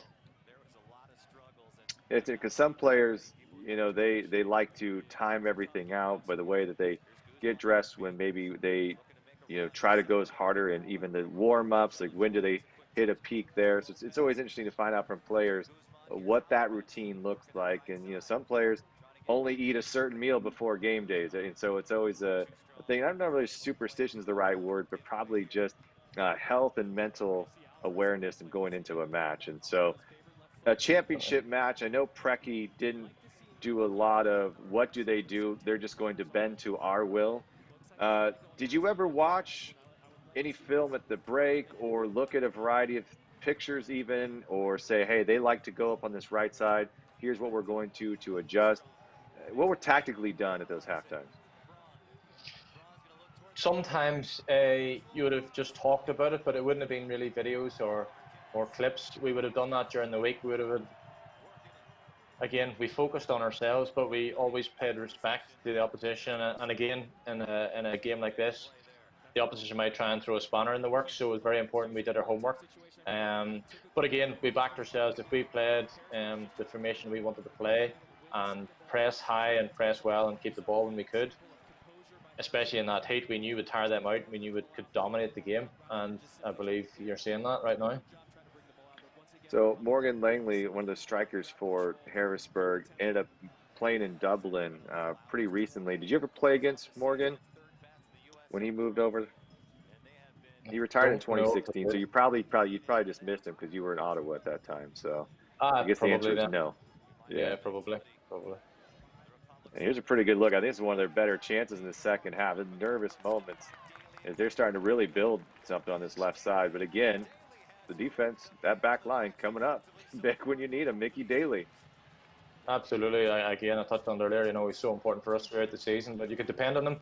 Obviously, we had pushed up very high, and if we're playing our game in the opposition half, I've been lucky. Um, you might get caught out with a long ball over the top, but Mickey was very quick. Mickey and Emmanuel were quicker than you actually think. Probably one of the quicker ones was Mickey in the team, to be honest. Actually, you wouldn't have thought that being 6'3" and there's a lot of squirrely runners you had on that team. But we just saw again. How about Justin Braun? Another crack at it, able to beat his guy off that first step. And I think that was another underrated part about him. He had a great first step, and that first dribble move that he would make, a lot of times would go to his left, which I don't think many defenders would think that he would do, but he used that a lot in that 2014 season. Yeah, he did, and he had some great success from it. You could just see there, it just isn't falling. He's done everything right, but the final part just hasn't hit the target there. But again, he's getting chances, he's in the right places, and the opposition are very worried, you can tell. All right, we got another question coming, and this is from Jeff. It's we're from the bench. Were you seeing weaknesses you could exploit when Preki put you onto the pitch? Yeah, that's a good question. Are you looking for various things? As a runner saying the center backs are doing this, or the left is not helping as much as they should be? Yeah, I always try and look for weaknesses before the game, and certain way, for me, I like to see which centre back tries to dribble out with the ball sometimes. Probably try and give it to the weaker one if you stand on the better centre half sometimes. So things like that. They weren't really driving out with the ball from their centre back, so I was able to stay a little bit more of a spearhead and be more of an attacking threat when I come on. But again, in this game, the way it happened, players were trying to get on the ball and make plays happen, but you'll see as the game develops, there's some space opens up. Gilberto, what a fun player. I loved seeing him dribble. He was lightning fast. The Brazilian was something else. Really a good player. Moved on, went over to Portugal for a little bit. I believe he's still playing. What did Gilberto bring to this team, and what did you like about his game? Oh, Gilberto was brilliant. Honestly, I think his downfall was just not speaking English. It was so difficult for him communicating with other guys, and he had everything. That guy had everything. Just composed in the ball, typical Brazilian. Good touch, good technical play. Just it was great to play. They always played with a smile on his face as well, and you could tell he was happy playing and happy being in Sacramento. But I think his play time was limited, but I would have loved to have seen him play so much more. And again, you can see already he's had a nice little impact already with some nice touches. Yeah, he's one of those players that you really want to see when it's an open cup or a fun match, and just see if he can exploit some guys that aren't ready for him, because he was fun. But this is a good move by Tavo. Didn't have a lot of help as the back line got back, and Noble really made the smart play. But I'm impressed with Tavo. Got the goal. I think it's easy for guys to relax a little bit. And you didn't see that from Tavo in this match. He kept going and going. What, in your eyes, made Tavo special on this team? Because to me, his improvement from beginning to the end was something. But for you, what was his special feature that he brought to this club? It's hard work. He's one of those players. I thought he was always worth a goal as well. In games, he'd always come up with a chance or an assist, or he was always there and thereabouts. So he worked hard, and he's a willing runner. And sometimes when you get a third man runner, it makes it easier for the strikers then to make different angles. And for me, just complimenting his fitness, sir. I don't want to talk about that anymore. No, he was a great player for us, and it's just one of those things that it makes it easier for the strikers. If a player's driving with the ball, it puts a fear into the defenders, and obviously then I can make my run a little bit wider and create more of an opportunity. Well, and in games like this, and this, you almost get overhyped, and you might be straining your muscles. You don't think about it. You think maybe your heart rate's running, but it does put extra strain on your muscles when you're trying that much harder than you typically have. And this was, again, his rookie season. It's not like this is a guy who's been in big games. This was the biggest game he'd ever played in his life, and he scored the game-winning goal. No, he was brilliant. He really was. You can tell he's put everything there. He's you know, he's pretty tired, you can tell looking at there. But he had a great game. He took his goal really well, and credit to him, you know, in his first year, because again, you know, that's not easy coming in and delivering a performance like that. And it's fun watching Gilberto there get a stab at it, then come deflected again, and Republic able to hold on there. So it's interesting to watch this game back, because there's so much going on, and you're watching a variety of different things. Now they know the outcome. It's fun for me, at least, I don't know for you, to see some of the other things that you probably don't even recall happening in the game. Just these small little moments that probably made a big difference, like Gilberto not giving them an opportunity to stay in possession on that side of the field. Absolutely, you know, I think the substitutions were really good. It just sort of, it took the sting out of their player a little bit as well. And you can see Gilberto was great at this, driving forward, and he was very fast actually, but over 4 or 5 yards, you know, dribbling with the ball, extremely good. And it just put Harrisburg on the back foot.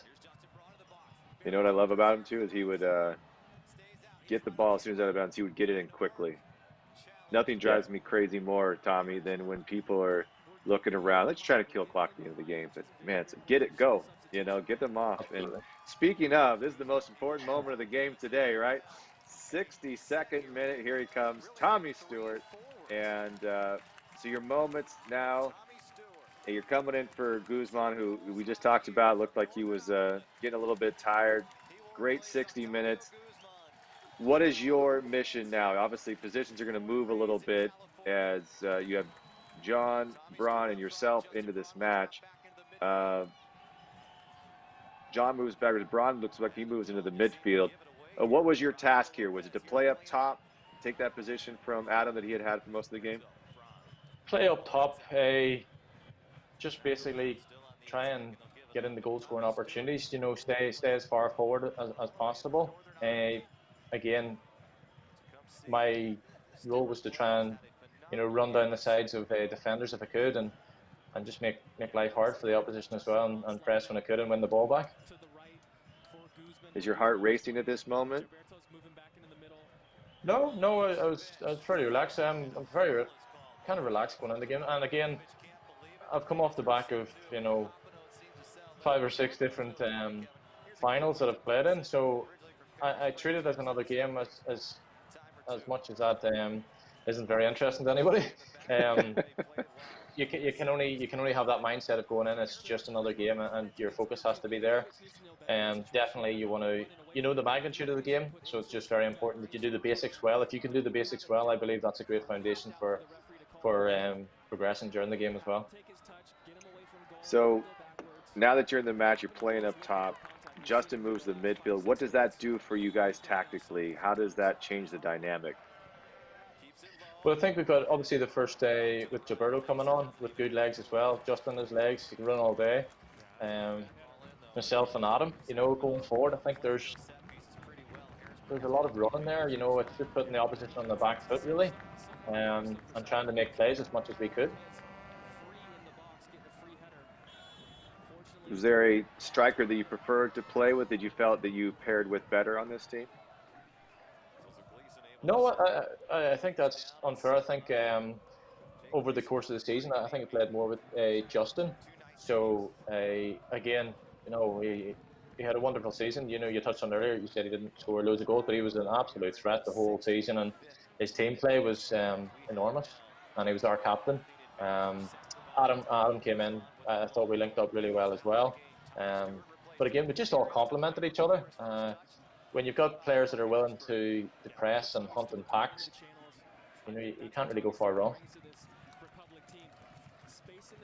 From the midfield, a ball from Gilberto is probably looking a lot different from Roro. Are you timing runs differently? I think Roro always looked, he tried to get his head up, and his first thought was, could he play in behind? Because he had that range of passing. And to be honest, anytime I see Roro on the ball, my first thought is, right, it's a chance. It's a goal for an opportunity. That's how I play. I try and come deep if I can. You know, if the ball goes over the defender's head, then, you know, I could be in on goal. So my first thought's always goal. With Gilberto, I think he tried to connect passes a little bit more, but he definitely did look to try and slide you in when he could. Here's a look here. We love Emmer on this right side. He's fit. He was healthy. And I think to a lot of Emmer's Clementa's credit too is even as a young player as he was back then, he didn't force a lot. He would try to make something happen when it was needed, but he would pull it out and try to retain possession if he could. Yeah, and that was good. That was good play by Emmer. Emmer had a great season. Emmer came on leaps and bounds, and obviously you can see when he made his move to LA Galaxy as well. But he was very good for us. Again, similar to James on the other side, he played like a right winger almost, and that was key to our success as well. Roro was always able to pick out those moments, and Emmer was, I don't know, he just had good composure for his age as well, and I think he chipped in with a couple of goals and a couple of assists as well. So yeah, he was a big player for us, and he obviously got better and better as the years went on. Kiffy there, that hustle. Absolutely loved the way that he would get back to that ball, and never shy to go all out if he could. No, and that's the thing, and they're very, very similar that way. Emmer and James were they had both. They're the modern day fullback, and that's probably the best way to describe them. Very athletic, but they're defensively sound as well.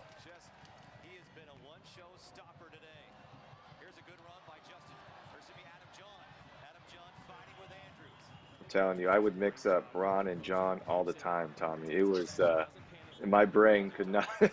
they were too close sounding at times, and they were both tall, and the way that they ran was very similar. Because a lot of times you're broadcasting a game, you're looking at cleats or just the way that stylistically. I knew how you run. Definitely. It was very easy to spot. But yeah, they were very similar in the way that they would run, and their names too close to call. So that was like my crutch all year long. I was trying to get their names correct. Well, thankfully I didn't have that problem, but no, yeah, you were easy to do. Tommy Stewart, no confusion there. So substitution for Harrisburg at this point in time. They're trying. They realize the clock is not in their favor now. They go into the 70th minute. Put us in the opposition's position right now. Is that they haven't scored a goal. They've had some opportunities, but in the second half they haven't had a decent look. If you're Harrisburg, what are you trying to do against you right now? Again, it's trying to unsettle us and change our formation, or maybe make us tactically make a different play as well. They haven't had much joy. They've had one or two little moments, but nothing that really hurt us. So it's big chance. Yeah, I think that's the thing for the opposition. It's just to try and unsettle you and trying to get a foothold in the game, and obviously the time's running out. And Roro, I mean, for how dialed in he was the previous week, 2 chances, one on a set piece, and then the one that was saved, and then this one here, really the third opportunity for Roro. He was hurting out. He wanted that one bad. Maybe it got partially deflected. I don't know. It didn't seem like it did, but he's pretty upset with himself. Yeah, it's a good chance. Again, Roro and myself, I think we're on the same page, on the same wavelength. For if I'd have run, further on, I just knew he was there for a cutback like that, and vice versa, but that was the willingness of each player, in the attacking third as well. You knew somebody was going to be flooding into the box.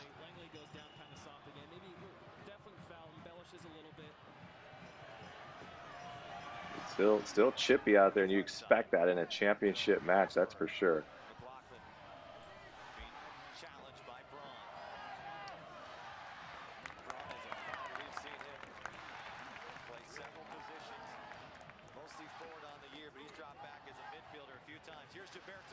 Gilberto's got a man to beat, and he does. Working the right side, he was able to get past Andrews. Looking for Stewart. John is running. Gilberto is getting a little touch there, Tom. Do you a player that needs to feel the ball a little bit to get some touches in before you get a good look on goal? You feel pretty confident? It's nice to always get an early touch, but I think it's certainly getting your second wind. Obviously, getting up to the pace of the game. The pace was already at a high tempo, and obviously the heat plays a massive factor in it too. So you're making 2 or 3 runs and you're already trying to catch your breath. So, but it's nice to get a touch early on. Yeah, definitely.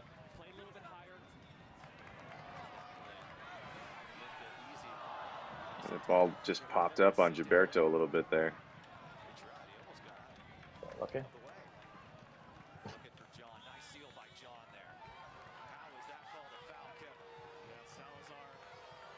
So the playoffs, first round, fairly easy for you guys. I think it's I'm going to get my notes here to go back to it. It was a 4-1 win over Wilmington at home. Didn't seem like much of a contest. You feel pretty good, maybe too good going into the Miracle of Bonnie. You pull that out here.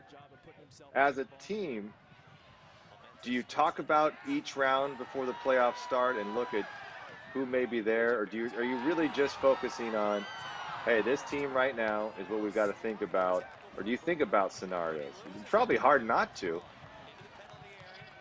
Probably more individually you would look at things like that, but as a group we were very focused, and we didn't try to read into too much of the other teams. Obviously, I think the biggest time we did was when Orlando got knocked out, and it gave you belief just because you knew they were real challengers as well. I love this here from Gilberto, and you're just waiting for it. It's almost too much, Gilberto, yeah. But a pretty good dance.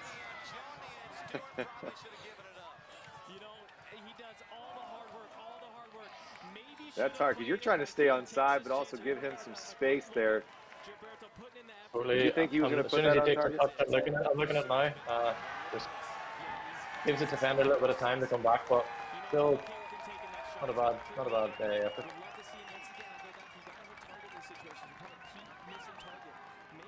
Yeah, he just missed it wide. Yeah, that might have snuck through, and that's what he brought. And that's what was so fun to watch him, is that you didn't really quite know what Gilberto would do at any given moment.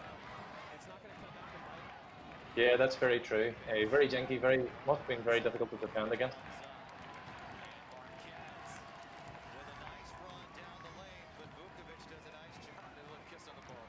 End of games, there was a lot of times in the season you guys were tied or maybe behind. You would come back to either pull out a draw, pull out a win.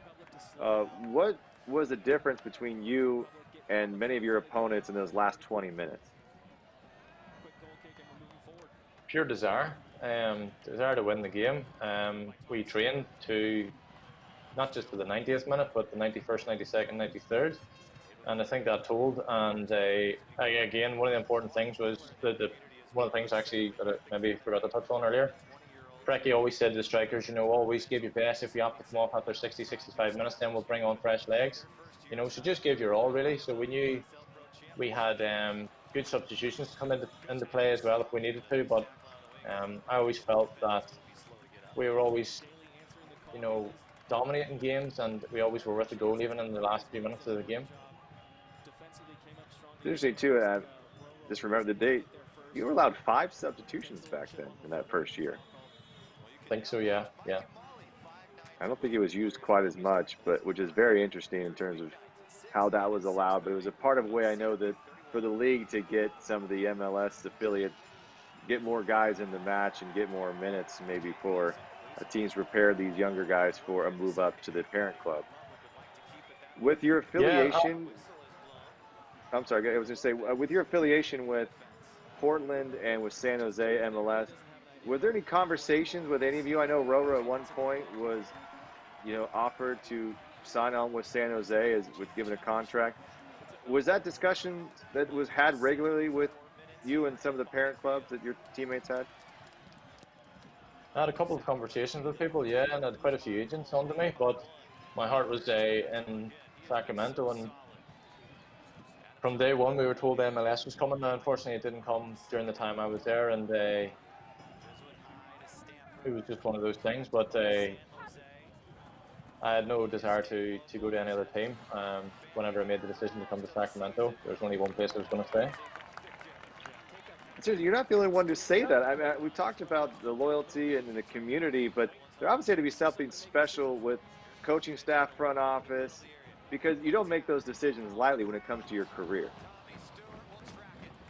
No, you don't. At the time when I moved over, I was playing under who was my national team manager at Northern Ireland with Shamrock Rovers, and I played Juventus and had a great season, and his advice wasn't to go to America, and just didn't feel right not coming to America. It's something that I wanted to prove there, and I'd probably give up a little bit of something else back home, maybe being on the fringes of the national team, I don't know, but it was a conversation we had with him, and my desire was to go to Sacramento, and I'm so happy I did that. And again, it puts everything into perspective when I win this game, such magnitude with it as well. How did you discover? Was this an agent pushing? Was it Graham Smith able to find you? How do you land here in a place like this? At that moment in time, anyway. Yeah, I was coming off the back of Shamrock Rovers, obviously, and I had a few agents on to me, and to be honest, I had it was a lower league Spanish team was interested in me, and a Scandinavian team, and I kind of liked the thought of playing in a different country. And it was actually someone from my Irish team in Shamrock Rovers came to me and said, "Listen, I know a couple of people in America. I'll send out a message and see what they say." And then I got word that Sacramento were interested and they wanted to sign me. Saw tapes of me, saw me playing, and yeah, basically just went from there. As I say, the rest is history now. It worked out pretty well for you. What is maybe the one thing that you took away from maybe another player that has given you, or Preki taught you, that you think about or remember and maybe has helped you in your career moving forward? Yeah, well, obviously the players were phenomenal. I've tasted success before, but to taste success with this team was very special.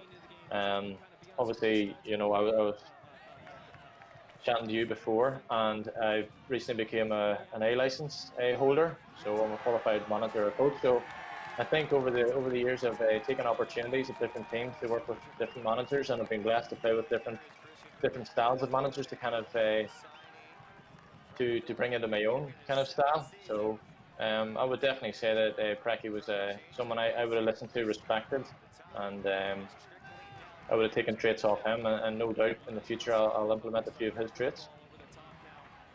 So we may see the manager Tommy Stewart back here some point in time?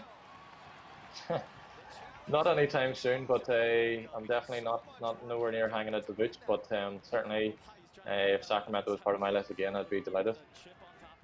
Well, it's interesting how many players go that route and start to pick up things in the way that they play almost changes earlier on, because they realize I'm going to have to think about this game differently. And speaking of differently, that was what an incredibly athletic move from Jake Leeson to snatch that out of the air as the cross came in from that left side. Oh, brilliant. You can see Harrisburg are starting to turn the screw a little bit and put a little bit more pressure on us. And they're making a little bit more play, so it's hard for us, but we've full belief in Jake there at the back, and he came up big again there for us. Yeah, he had quite a few saves. So as a player, now that you've gotten that coaching license, have you taken things from that to say, oh, that's maybe why we have done a certain thing or trained a certain way? Did that help you understand the game a different way? It does. It just gives you a little bit more of an insight into what coaches are thinking. Again, it's football's the shortest career, so you've just got to make the most of that and try and do as best as you can, and try and understand that again, when you're playing for someone, it's just it's just an opinion, and you just got to try and work hard and turn as much of your hard work into positives, really. Well, you know, as a player, you get older. You know, when you're young, you feel like you can run forever, and you're still fairly young, so that's probably hasn't been there yet. But you probably even noticed, you know, being in your late 20s to being when you're 20 years old, how much easier it is to get up every day and run and say, you know, what's wrong with the older guys? Why can't they run like they used to? But you've probably got to pick your points now. You probably have to run at different times, or figure out when's going to be the best opportunity for me to score, put our team in a position to score at the very least. Yeah, well, over the years you get to know your body a lot more, and certainly it's one of those things that obviously looking at it from a coach's perspective, you can see the style of play and the way players are trying to play, and different pictures and scenarios that go on in the game. And certainly for me, you just try and capitalize on attacking plays, especially as an attacker. Another substitution is Gabe Gissie's coming in for Adam John. And I think we also don't talk enough about this team is that the speed that came off the bench typically in a Gilberto, in a Gissie, these type of players, really was second to none in USL. What a fantastic asset for you to have as a team to bring off these kind of guys. And here's another pretty good look just in the middle. Not played perfectly by Clemento, but that type of speed off the bench when guys are tired, what does that do for the opponent? It completely puts the opposition on the back foot again. It just shows our intent is not to sit in deep or defend.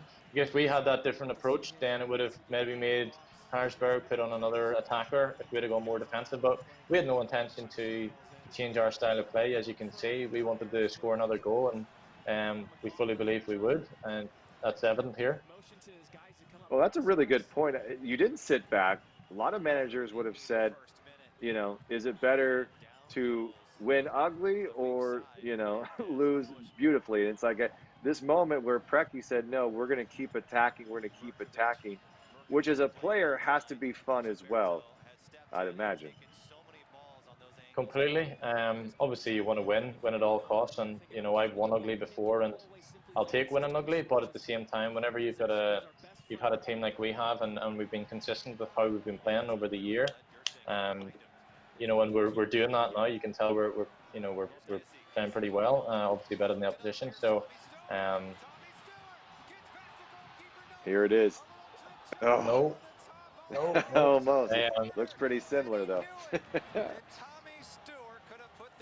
Yeah, should have done better with that. But it's nice when you get a wee feel for it, you just know there's another chance coming, or a little bit wide there, but. Yeah, I mean, Noble pushed you out. I mean, he did his job about as well as he could. He was stuck in between. He didn't know he should come out. He came out a step late, but he pushed you probably a step to your left, it seems, in our eyes, just to get you out of that. I think if he doesn't get there as quick as he did, I think you put that in the back of the net. Yeah, well, I wanted to get the shot off. I knew there were defenders trying to recover, obviously, when he put me wide, so it was important to get the shot off. Sometimes, if you hesitate or don't wait, you'll never get the shot off, so it's better to sometimes take the shot. And again, it's just one of the things that they, unfortunately for me, it didn't hit the target on that occasion. And we talked about being calm, and when a keeper's coming out at you in that sense, obviously you're trying to avoid any collision because you're probably not going to get a call. What are you looking to do in those type of situations? Yeah, you want to stay composed. It's trying to outsmart the goalkeeper, especially when you can when you're one-on-one with them, or, you know, there's a couple of players around you. You can maybe draw a penalty or, you know, chip him if he goes down early. Some keepers go down early, so on that occasion, he went down, he forced me wide. He did very well to push me out wider than I did, but I wanted to get the shot off on target pretty quickly there, and yeah, it's just one of those things that unfortunately didn't hit the target. And that was another good run by you to keep this thing moving forward. I think they recovered fairly well on this play, but bit of time wasting from James Kiffy there.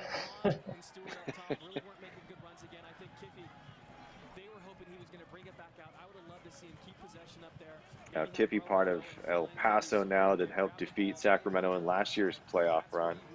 He's been a player that dealt with a couple of injuries since leaving Sacramento, but still, you could arguably say maybe the best left back in Republic history at this point. I mean, they got some pretty good options here in 2020. Hopefully we see the field once again.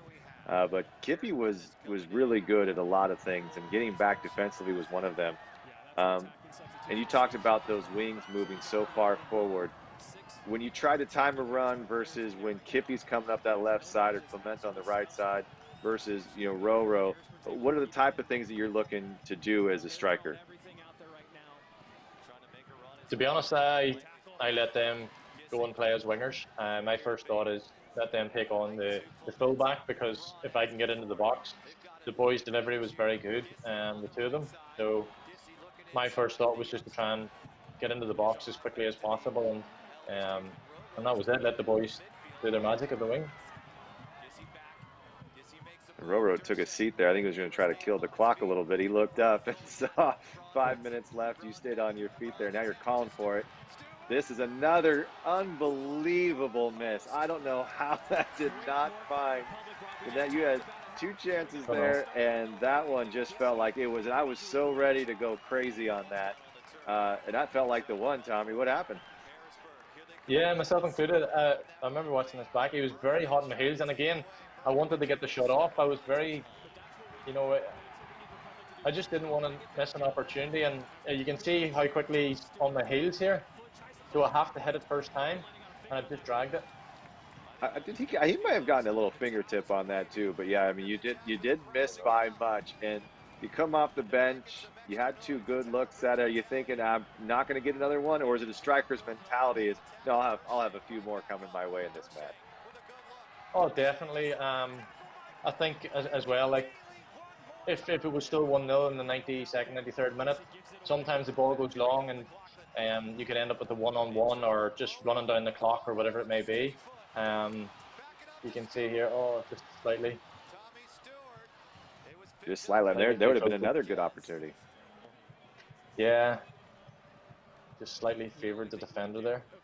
But again, that's how we played. My first thought was run forward and Rural picked me out, and 9 times out of 10 he does. And here's where it gets interesting too, because Harrisburg, not a lot of good opportunities in the second half, but they find a will, or they dig it pretty deep, understanding this is the last game of the season. They might as well start to sell out, but you know, that's tough. As a striker, are you thinking I got to start coming back even further defensively, because as their broad look, because there is so much riding on it, or are you sticking in your typical position where you're hanging more around the midfield line looking for something to break forward? Yeah, there's an element of that comes into your head, and you're kind of waiting for the coach as well to. You don't need the coach to say, you know the way the game's going, but certainly you want to try and maintain your position as much as possible, and we're still trying to be, attacking and press the ball. But certainly there is a period where you probably just need to kill the game off, and at this we would have taken a 1-0 win, but you still want to try and score another one if you can, and just get the trophy quicker. And we have Niall McGinn from UC Davis social line here tuning in from Scotland. We have James McCann in San Francisco. Go on, Tommy. The goal is coming. And here's another good look from Roro, and another stop on the line coming from the back line for Harrisburg. Twice in the match, one of the defenders has to dig down deep and pick out a save. Unbelievable.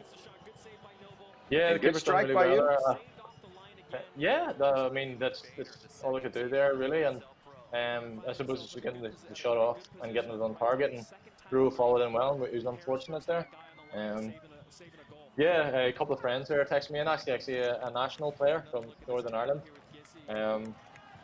He's done great over his whole career, and he's been a big fan of mine. He came out to Sacramento a few times, and I'm sure he'd be a player that Sacramento would like when they get into the MLS.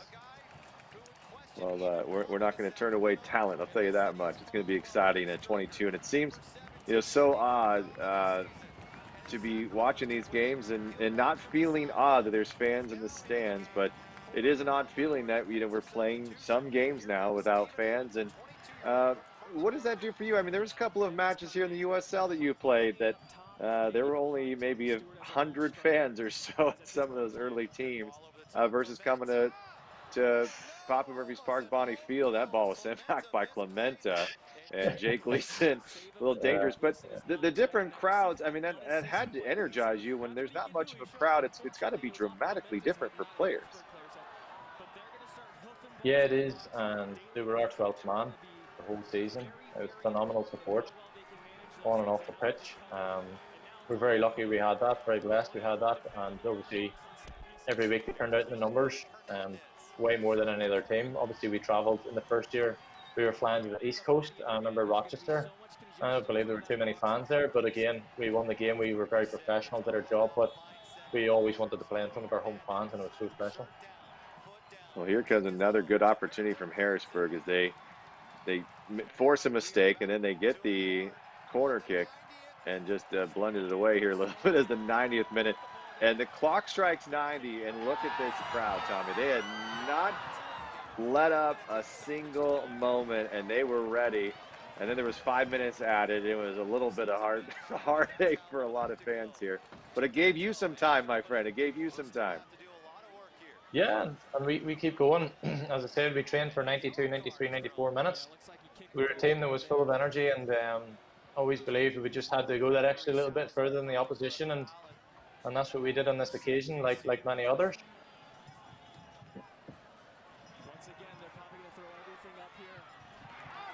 So everything tactically is changing a little bit for Harrisburg. They have nothing to lose at this point. They've got to move forward. They're going to start sending balls back, and not all that bad, just not in the right places. I think defensively, you didn't get a lot of credit for the way that this team played for the full 90. I think Amenya and Mickey were fantastic. I thought Emra and Kiffy were able to get back and mark their men when needed. I mean, really from a game state, a complete game, I think, from the Republic. Yeah, we did. We knew what we were about.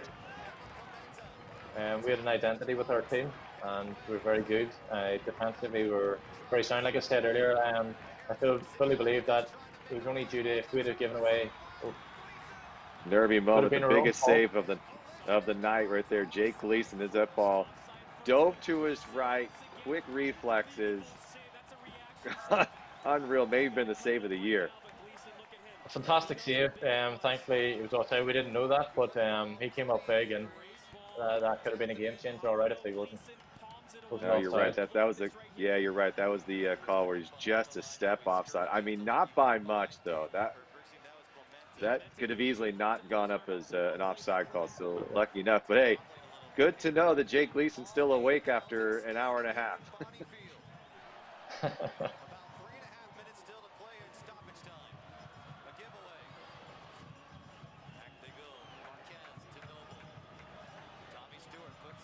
So applying pressure still, things don't change tactically. I mean, what adjustments are you making at this point in time?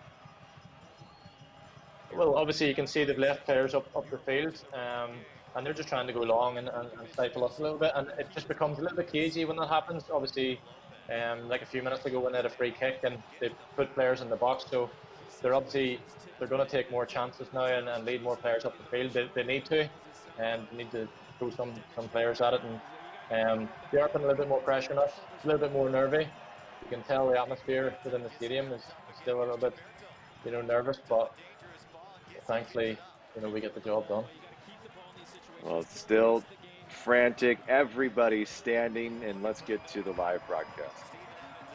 As an enforcer, up comes Merkovich, up comes Steven Evans. Now Tommy Stewart will try to get in some space. Now he's going to make a run. And smartly, it is Marquez who gets it back to Noble. Kiffy, well done. Nice job from the Santa Barbara kid. A quick tap from Lopez. Back to Tommy Stewart! Tommy Stewart! Sacramento! Tommy Stewart finds it with his left foot. That is game, set, match, Rob McAllister. What a finish! We finally find the breakthrough in the 94th minute. God, I want to be down there with those guys right now. That's unbelievable. What a finish. Tommy, oh my gosh, I'm like bringing tears to my eyes, man. That was such a fantastic goal. You made those other ones. This was the hardest one you had. And you're like, no problem. I got this one. Unreal moment. How did you feel that moment when that hit that net? Walk us through it. Well, as I said, I fully believed it was going to come on and score. Kiffy did great here, by the way, just intercepting the play and obviously a little link up with Roro. He picked me out great. I had to take a touch to dig it out, bounce it over the keeper's hand, and it was just pure focus after that. Once the ball, just to keep the shot on target and smack it as hard as it could, really give the defenders no chance. Unbelievable. Did that play 6 minutes earlier where you had to go to your left in a very similar action, did that set you up for that in any way? Possibly, but I think it was more the fact of the bounce that it took over the keeper's hand. It just led me just to pure focus as to if I connect with the ball, I don't need to chip it. The shot before that, I had to try and chip it over the goalkeeper. But this one, I just had to focus on being accurate and on trying to hit the target. How many times were you slapped in the head by your teammates after scoring that? I don't know. Those signs around the stadium never stood a chance either. They were always taken out with the celebrations. Oh yeah, those the ad boards didn't do well, and there's the final whistle. And you are a USL champion in your very first season, a place that you weren't sure you probably could find on the map. 2 years prior, you're in Sacramento, you score the game-sealing goal. What did that feel like in this moment in 2014? Phenomenal. It's absolutely brilliant looking back at these things. You just know what it means to everybody, the fans, the weight it holds, the community, the city. We put soccer on the map. I think it's as simple as that. We knew how hard, Brecky worked, the staff worked, the players worked, the front staff. We had a fantastic relationship with not only that group, the group you see at training every day, but the actual front staff as well. We're an absolute credit to the organisation, and I think that just filtered in through everybody. You knew what it meant, every single person attached to that club, and it was a proud moment. And obviously I had my family with me in the stadium, who flown in from Northern Ireland for that final, and it was phenomenal. It really was.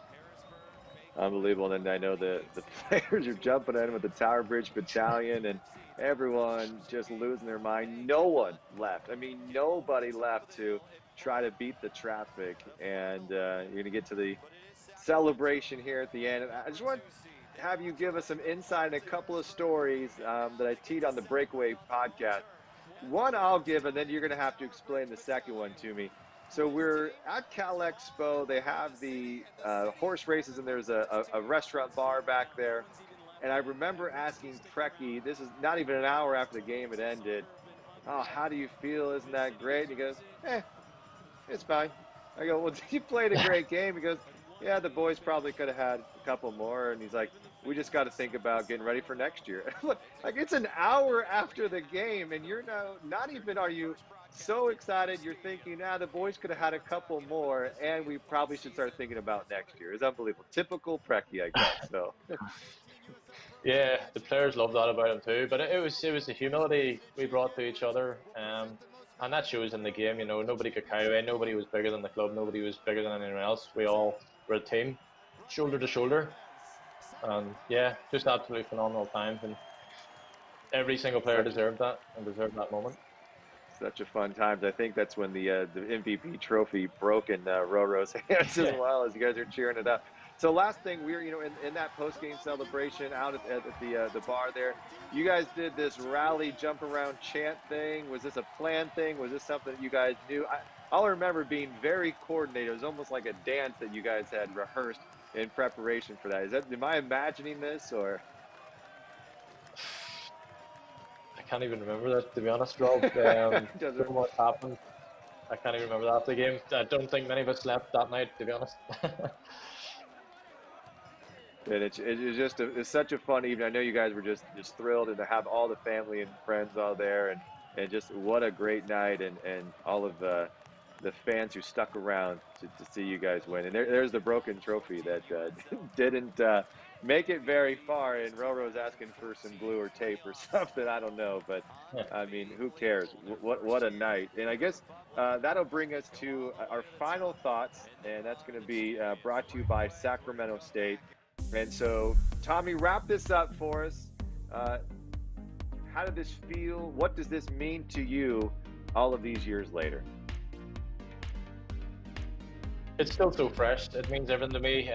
The fact that I took a gamble and moving to the far side of the world to pursue soccer and playing my trade in America, I gave it everything. I continue to support the club from afar. I love the club, and yeah, it just puts everything in perspective that football is so much more than the players. It goes so much deeper into the community as well, and that's one thing I loved, was the fact that it blended perfectly from the playing front right through to the community. Well, we appreciate you taking out your evening for us over there in Northern Ireland, where it's I think midnight now. So you're already into Sunday. So we do appreciate you coming back. We miss you. We hope to see you back here again soon, and we'll have to get you up for a game, and hopefully we'll see you in uniform sometime down the road as well. Tommy Stewart, we much appreciate your time today. I'd love to. Thanks very much for having me, Rob. Best of luck, Sacramento. See you soon, hopefully. All right, that is the Republic rewind of the USL Championship title game. The Republic win 2-0. Of course, our guest today with the game-sealing goal in the stoppage time. He's in the 94th minute or so.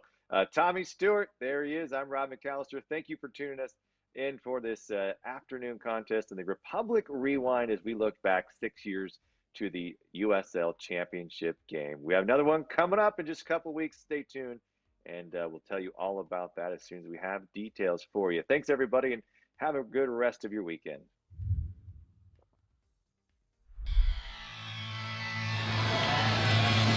Roro, nice ball. Here comes Guzman. Guzman! Goal, Sacramento!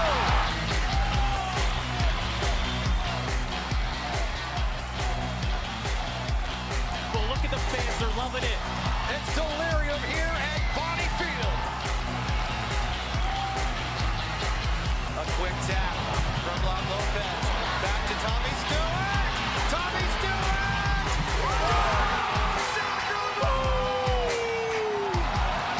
Tommy Stewart fights it with his left foot. That is game, set, match, Rob McAllister. What a finish!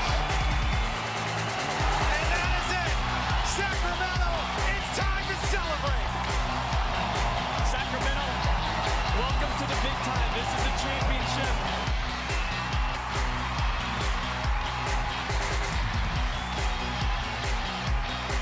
This team has fallen in love with the city, and the city has fallen in